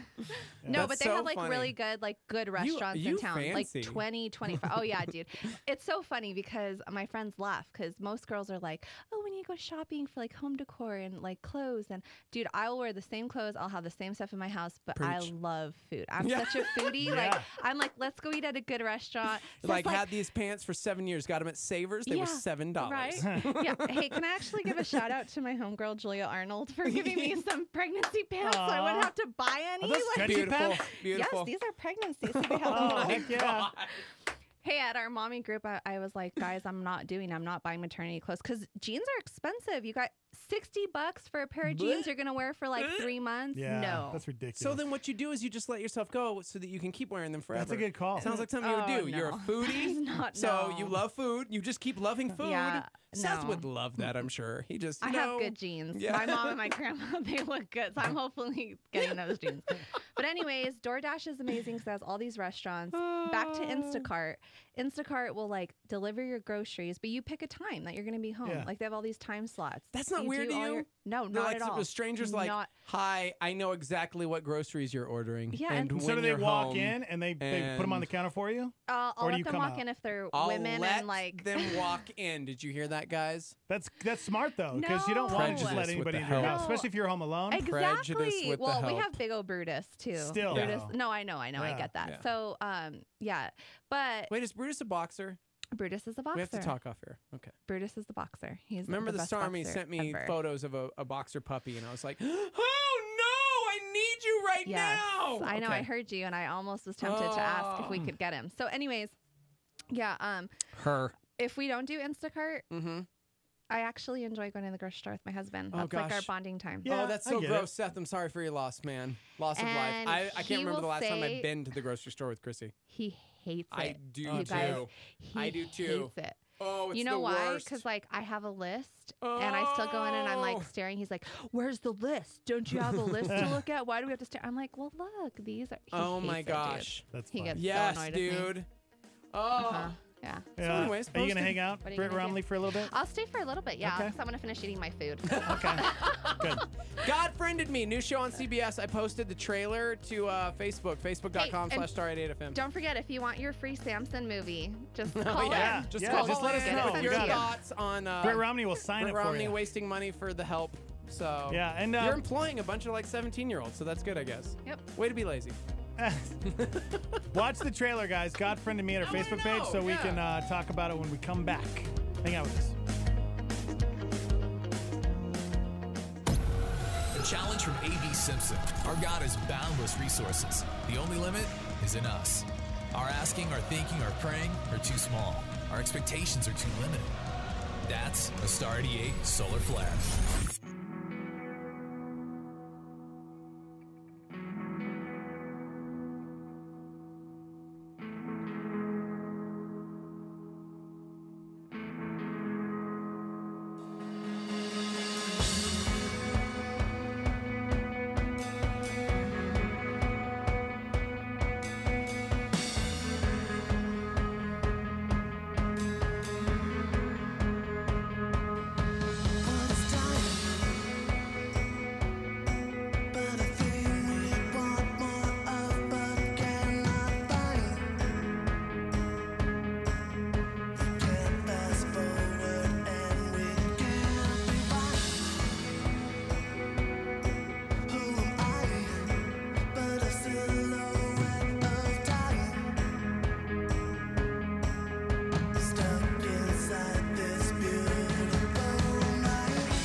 Exposing the enemy. Here's a Star 88 PowerPoint from Pastor Jimmy Evans. Listen, you're under the dominion of the person whose advice you're following. And when you're walking in lies, you're under Satan's dominion. Let me say this. When you're saved by the blood of Jesus, you're going to heaven. The devil can't do anything about that. But even saved people can walk in vain. Even saved people, that's the way I was. I'll tell you more about it in just a minute. But I'm saying as a young believer, I walked in deception. So when we get saved and we commit ourselves to the truth of God's word, the battle isn't over. Really, it has just begun, because at the point of time that we commit ourselves to the truth, that's really when he becomes our adversary. Let me say this. As a young believer, sometimes it can seem as though being a Christian is harder than being an unbeliever. That's Jimmy Evans on a PowerPoint from Star 88. Hey, what's going on in the news today? I accept our intelligence community's conclusion. The president tried to clarify his comments on election meddling. The sentence should have been, I don't see any reason why it wouldn't be Russia. Wild police chase and shootout that played out in Las Vegas. The police say the two murder suspects shot at an officer who then returned this fire through his windshield. Special counsel Robert Mueller is asking a federal court for immunity for 5 unidentified witnesses who are slated to testify against former Trump campaign chairman Paul Manafort. The Ferguson fire just outside Yosemite National Park now doubling in size again. A federal grand jury in Washington today indicted a Russian woman on charges of acting as a covert agent of the Russian government. Maria Butina is 29, the founder of a Russian pro-gun group. President Barack Obama back on the international stage, giving a speech at a Mandela lecture series. Strongman politics are ascendant. The owner of the Mandalay Bay Resort is suing hundreds of victims of last October's massacre in a bid to avoid liability. Coast Guard in Hawaii is warning of more potentially dangerous lava bomb explosions. Her name is Brett Romney. That's not really my name. I thought you were going to go, hi guys, it's Brett. Hey guys, it's Britt. Hey guys, it's Britt. Yep. I almost feel like Mike from Las Cruces does it better than I do it. Hi guys. He does. That's You the real don't do it right. You're like, hi guys. she doesn't it's do Brett. that. Yeah, I don't She's hawk a just like, flag. hey guys. Hi guys. It's just a hey. Hi guys. Someone asked Seth if I really talk like that. He's like, yeah, that's just how she talks. Everyone thought I was blonde and white. Yeah. Why is that? Everyone thinks I'm a blonde-haired, blue-eyed server kid from Cali. They That's think you're racist. blonde Is and it a white South Valley because thing? it's a total like, oh What my is gosh, it? an airhead thing. No, like the way but you it's talk. not. Hey, jerk! Like, It's not. It's really not. No, I'm wondering if it's a South Valley thing. Seriously, Yeah, my probably. grandmother right there off of Sage and Coors. I don't think like, so, guys. Because I don't think I sound like I'm from California, but is it maybe it's just South Valley? I don't think you It's sound like Spanglish? California. Okay, good. Spanglish. What'd you say Okay, about Cali? good. What'd you say about California? I said I didn't think he sounded like he was from California. Yeah, are you paying attention today, bro? No, I didn't hear it. Did you take You a meds? both are Hey, talking it's over because each other. he had a tortilla. That gluten's getting to his brain. It is. Actually, my stomach's like, I know. How's that gluten treating you? Ugh. I Are you know. okay, buddy? no, but it tasted so good. Hey, let Okay. me tell you. So typically, I'm a very clean eater. This pregnancy has knocked me off of my socks. Well, sure. And so a couple weeks back, I told Seth, I'm like, you know what I'm really craving right now? He's like, what? I'm like, Lucky Charms. Oh, And he was like, he looked at me. He was like, who are you? Yeah, Like, dude. You never liked them before? oh, dude, I'm like, my mom, since I was in high school, has been like organic. So like we got like the organic Lucky Charms. Yeah, yeah. You know, Yes. so Which is probably better because I will tell you right now, I know this is going to be blasphemous for some. I can't do marshmallow cereal for the most part because like when you slice through a marshmallow funny, my gosh. it's like that like I It's don't like even know nails how to on a do it. chalkboard? Yes, dude. It like So weird. well, what are the other ones? I can't. Last night I had a brain Fruit fart Loops too. with marshmallows. No, they don't have marshmallows. Fruity Pebbles. Fruity Pebbles. So I Dude, told Honey Seth- Smacks. Those are gluten free, by the way. Fruity Pebbles, yeah, they Yeah. also have like red 40, yellow 10, Yeah, yellow blue, number 5. blue 20, Cancer. yeah, Cancer so, 40. I told Seth, I'm like, do you think you can go to the grocery store and get us some regular milk? Because we usually only drink almond milk. And I'm like, but get like, Do you get gas with almond milk? no, I don't. Oh my gosh! I do. Why? You know I get what? really gassy. What is I also happening? don't get gas with beans. Thank Most people Oh. do, you, but I Britt. don't. Thank you. Yeah. So, anyways, Seth went and got regular milk with for our Fruity Pebbles. 2% 2% organic milk. organic. Okay. Horizon See, that's Valley. good. Gosh, Okay. you and Jeeves, man, you really do. You go Yep. hoity-toity with all the I know. foods, man. I know. I'm usually really crazy. bad, but this pregnancy, I've been like, hey, let's go eat at like Chick-fil-A every day. And I want an Oreo shake. Like, Gross. I know. So, anyways, So bad for you. I know. Oh, it's been awful. I should But give you the Seth- rest of my zebra cakes from Crucis Mike. 'Cause No, I still have a couple. I don't go that low. I had one. Like, that's like okay. real low. I okay? ate one and I was seriously like shaking because I'm Yeah. like, I can't remember the No. last time It's I had like this much cocaine, sugar. bro. No, that's I ridiculous. cut it well. out. I like super cut it out. Well, I feel bad for my husband because he like woke up with 2 zits yesterday. He's like, look at I have 2 zits. I don't ever break out. I'm like, Dude, struggle's real. probably because of the food you're eating. Heck yeah, He's dude. like, oh, For real. because of you. This is the one thing Dude. that I've noticed. The big thing in my diet is when I've cut out the sugar and gluten, I used to get really bad acne on my head. And you I don't get still it do, anymore. but it cleared up Right, a lot yeah, of it. But whenever I exactly. start to eat a little bit, like I guarantee I'm going to break out It's your because of gut. the stupid tortilla. Yeah, it's the inflammation in your gut, Ugh. dude. Absolutely. It's just crazy how food It is affects us. crazy. So I don't even know why we got on that topic, but Yeah, Lucky Charms cereal. That's cool. You literally just took over. So I know, you're I like, don't know what here's the happened." deal, guys. why? Literally, how did we get? Has how did the we you, get Dale. names? you literally did that. Has the Dale, guys. I was about to start talking about Interview with God, and then all of a sudden, I know. I'm sorry. This is my brain. You guys know got a what? little It's your taste show of my today. It's brain. your hour. somebody has a real question for us. Okay. They said, here's the question. If someone doesn't take one for the team and just accept a copy of Samson on DVD, does that mean we're never going to get cool things like shirts or other things given Yeah, we away have to ever get 'em- again? we have to Yeah, get sorry. these first. Sorry. Listen. Actually, I'm sending one out. I was waiting for somebody to give me their address. I'm really mailing one to somebody. They Nobody's said their getting friend cool loved that shirts or movie. anything unless these are gone. So the Starmy better That's it. start sending in their addresses so Yeah. they can get these. Speaking of sending things in, our boy Bawatabaw sent in a couple movies that I hadn't heard of that he said, hey, these look interesting. We're talking about faith-based films, films with faith in them, not really faith-based, because Right. there's some faith-based films, but then what would you call the other movies that are just like oh, I guess some people would just call them heresy, but Yeah. like Noah or Gods of Egypt or whatever that movie was called. Yeah. We got sent one called An Interview with God. It's coming out. It's literally hitting theaters for 3 days. Yeah. Y'all just judged that Well, so we just hard. saw the trailer, and I see why it's only hitting for 3 days. It's like a really But kind of the bad indie actors are film. really good. David Strathairn, who he was in Alphas on the Sci-Fi Channel. That doesn't help. He was in 8 Men Out, The River Wild. He's been in some great movies. And then the main dude, Brenton Thwaites, was the kid in the new Pirates of the Caribbean film. Dead Man's Who Chest. was awesome. Yeah. No, Dead Man's is that what Tales. it's called? Tales? No, Dead Dead Men Men- Tell No Tales. Thank you. That one. But it's basically about this up-and-coming journalist who finds his world and his faith challenged when a dude shows up for an interview claiming to be God.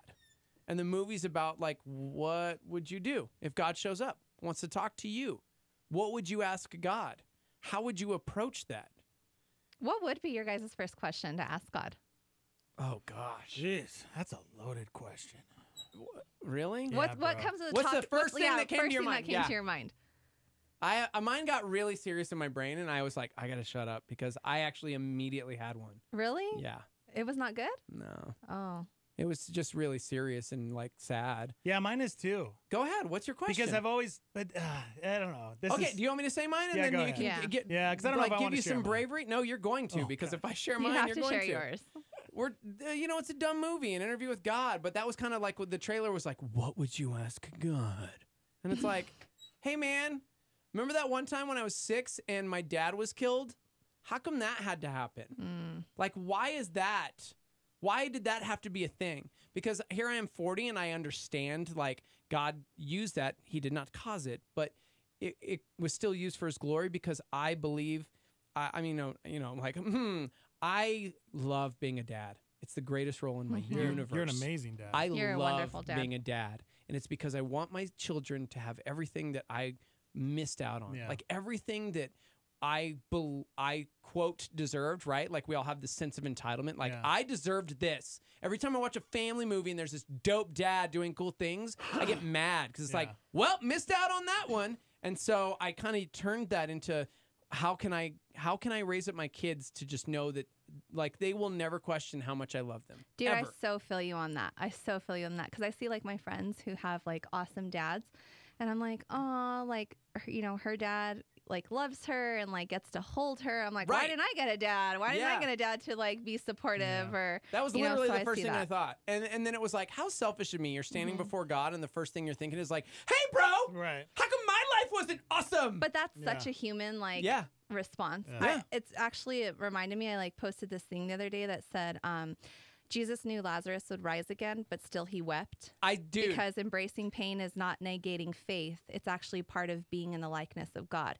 So I have hope, have hope, but don't deny your emotions. Pay attention to them, feel what you feel, and enjoy the coming resurrection. I loved that when you posted it. I was like, yes, girl. Yeah, no, I thought that was Yes. so good because I was like, dang, Jesus he knew that Lazarus was going to rise again, but he Right. wept. I Like mean, he pain kicked it. isn't, yeah, like, Right? so that just shows when, Yeah. God or Jesus in, human form, he felt that pain that we would Yeah. feel. Okay, what would be your question? Oh gosh, mine's dumb. Mine's stupid. No, but it's not dumb. I have asked Steve God just this. got all like, Yeah, but I you get know what I'm Steve-O's. I understand it. Mine's like, if I ask this question, because I already know the answer. So still ask it. But so Why dinosaurs? you nailed it. Why No. name him Adam? So I've always been like, introverted, and I wish I had more of an outgoing personality, which I've gotten better at.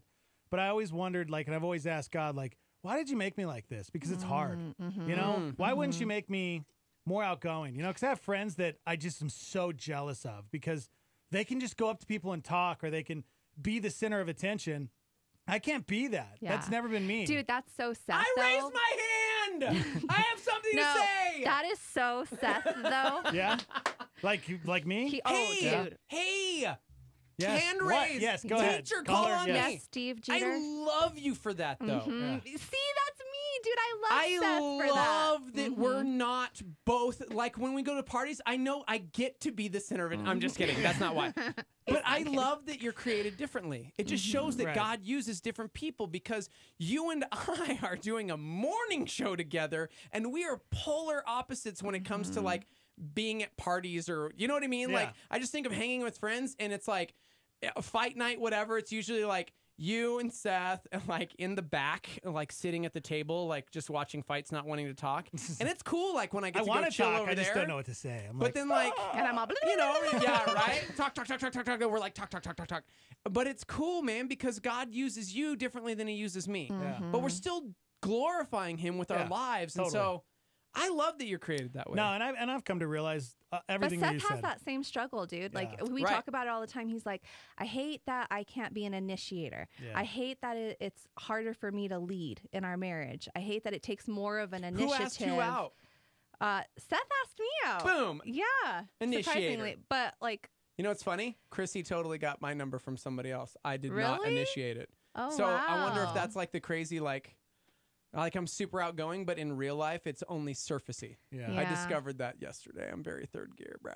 But you know what? On the flip side, like I sometimes ask God, like, God, why am I so like out there, and like I always have to speak what's on my mind, and why do I have to say these stupid things without thinking first? So it's like I think we all have these quirks in our personality that we're like, God, why How did can you I really refine that? And Yeah. I agree. Totally. Yeah. Yeah, all of our questions would be so like self-centered and selfish. It would all be about us, you know? Like how did you create everything? You know, like that would be a great question to ask. I Like, know. was it a big explosion, you know, like the Big Bang, like we talked My about? question has always been like, why create us if you knew we were gonna fall? Like, That's and a I good know question. that's so like, Oh yeah. but it's No, so but that's a good- frustrating yeah. because like when I go through hard seasons, I tell Seth, I'm like, I almost feel like I'm like, God, it's your fault. What do you mean? Like, You knew. I'm sinning right now because it's you. You created me. You knew this was gonna happen. Like, I get frustrated with God. I argue with God a lot, and Seth always laughs at me. But I'm like, I'm mad at him. Like, when Yeah. bad So things happen, funny. I'm like, I am so mad But at that's God. human. That's it. That's the humanity. That's why Right. this is a great conversation. No, it is. Kim chimed in and said that Dex would definitely ask about the white robes. Oh, good call. Because White this isn't robes? like standing before heaven. Like this isn't standing before the throne in heaven. This is like, what if God came to you, like this movie, and Yeah. you're interviewing God? I What would would you a- ask God? I would ask God, are we really all- going to wear white Are robes we in heaven? all going to wear white robes? Because if we He's are, so hung up on that. I don't know if I want to go, dude. Okay, stop it. I don't know. I'm You not don't- wearing a white robe for So eternity. Is white not but your color? comical. I just don't want to wear a robe the rest of like No, forever. we're not. We're gonna have a new Earth. We're gonna like be chilling Right. in whatever we want to I wear. don't know, man. Everybody talks about those stupid white robes. Okay, are you hanging out with Baptists? You know what? I do hang out with Sam Swan. Sorry, Sam. Which, by the way, Sam was listening earlier to you talk, and he said, "Good word, Britt." So I don't. Yeah, good job. Now he's gonna be like, "Hey, don't be making fun of us." Man, somebody said, people are chiming in, by the way. First question for God: did Adam and Eve have belly buttons? Because they weren't born. So, like, how did that work? Oh, that is I such bet they a good didn't. question. That's a good question. bet they for didn't. God. See, That is that's a good deep question. thinker right there, whoever that is. So somebody said I would ask where he came from. Ooh. Oh, That's another That's- question that's that we another one have. of those. That's those mysteries. Right, the ones like, where your like finite brain just can't No. fathom. yeah, because the it's like infinite. okay, the Big Bang theory. It's like, well, you know, something can't come from nothing. But then it's like, well, what about God? well, God's just always been. I So if know, you but guys- that's hard to comprehend. Nah, That's it's always really easy. been. Think about it. No. This has always been. Come on, guys. So This has always been. Seth- I mean, it's always been. Come on. Seth is such a little like theology nerd, Kate. He like, you little. guys- Every time we mention anything, it's like, actually, Cristo Santu of 1704 BC said. Like he is like a little Brian Nixon. He Okay? is. He Yeah. really is. I We love that have about him. Tons of shelves of books of like theology and just like all this different stuff. And so he'll tell me, he's like, but God just is, Britt. And I'm like, what do you mean he is? Like, he's like from before time. Or you know what trips me out? Like, we're going to be alive for eternity. Yeah, my son Doesn't that struggled with scare? that. That's like, I've never struggled with that. oh, see, that's like kind of.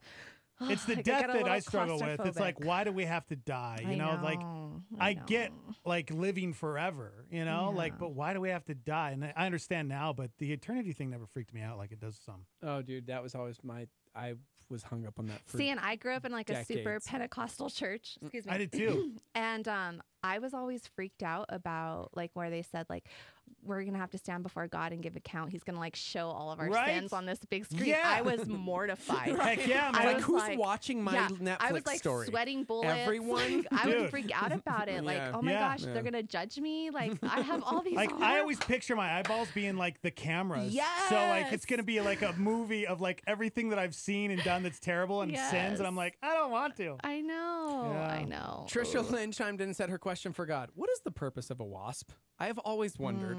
Everything's got a purpose, man. Kevin said his question would be, when will I die? Oh no! Why would you ask that? Nobody would want to know Did that. you guys? I don't know if it was you guys never talking want to about know it, that. or somebody was talking. Like maybe you got a little bracelet that I to think it the was second, Tamara. like you just know when you're. No. No way. I would not want to know when I was going to die. That is awful. Because I think that could go both ways. People would use it for good. Like, I only have so much time. I've got to get the message out. I've got to share the gospel. I've got to do great things for the Lord. And other people would go, all right, cool. 43 days, 17 hours. All right, man. I'm gonna live my life. Do what I want. Right? And then in the last hour, oh man. Question of the day. What would you ask God? We were talking about these new films coming out. There's a lot coming out this fall, man. God Friended Me on CBS. We posted the trailer for that on our Facebook page. There's another one called American Jesus about a 12-year-old boy who all of a sudden realizes he's Jesus reincarnated. He can turn water into wine, all these different things. And one coming out called Interview with God, where a journalist interviews God. So Britt asked the question, what would you ask God? That's a good question. By the way, people are chiming in going, hey, the eternity thing does scare me too, Britt. It scared me for like... Forever. Forever.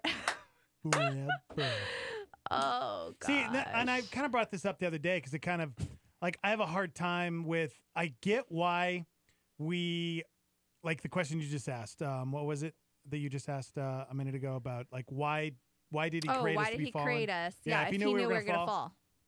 Like, I look at that and I go, because we need him. Like, but then I think about heaven and we're going to be perfect. Where's that need if we're going to be perfect? That's what I struggle with. Well, I finally got my question answered in this. Like Seth kind of broke it down for me, is that God wanted us to choose him. And so in order for us to choose him, there had to be, like, he gave us that free will and was like, hey, listen. And of course, you know, people will get into the debate. What is free will? Is it really blah, blah, blah? But if we think about it, like, God has allowed us just to be us, and there's beauty in that. And he says, like, and I think that's what brings us to the cross, because he says, I'm going to love you whether you choose me or not.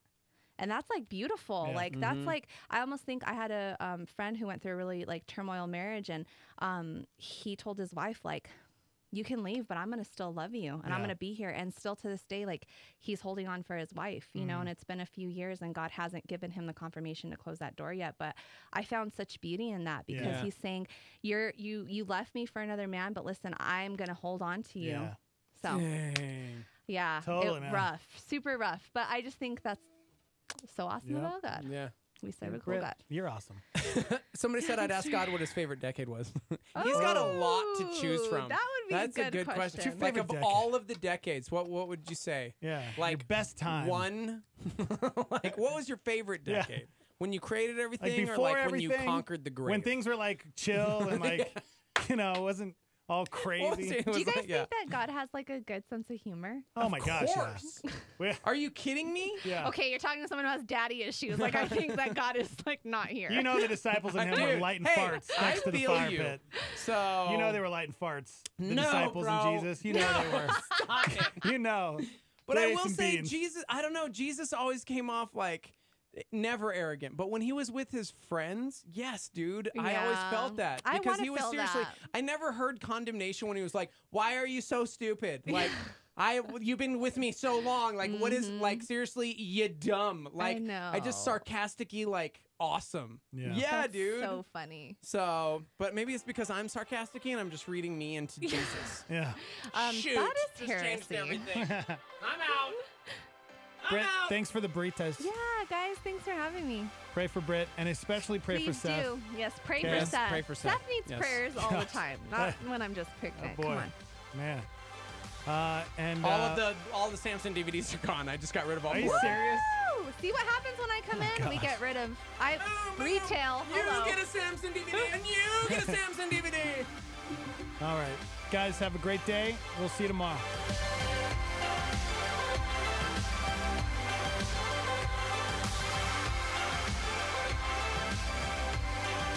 That's all we got.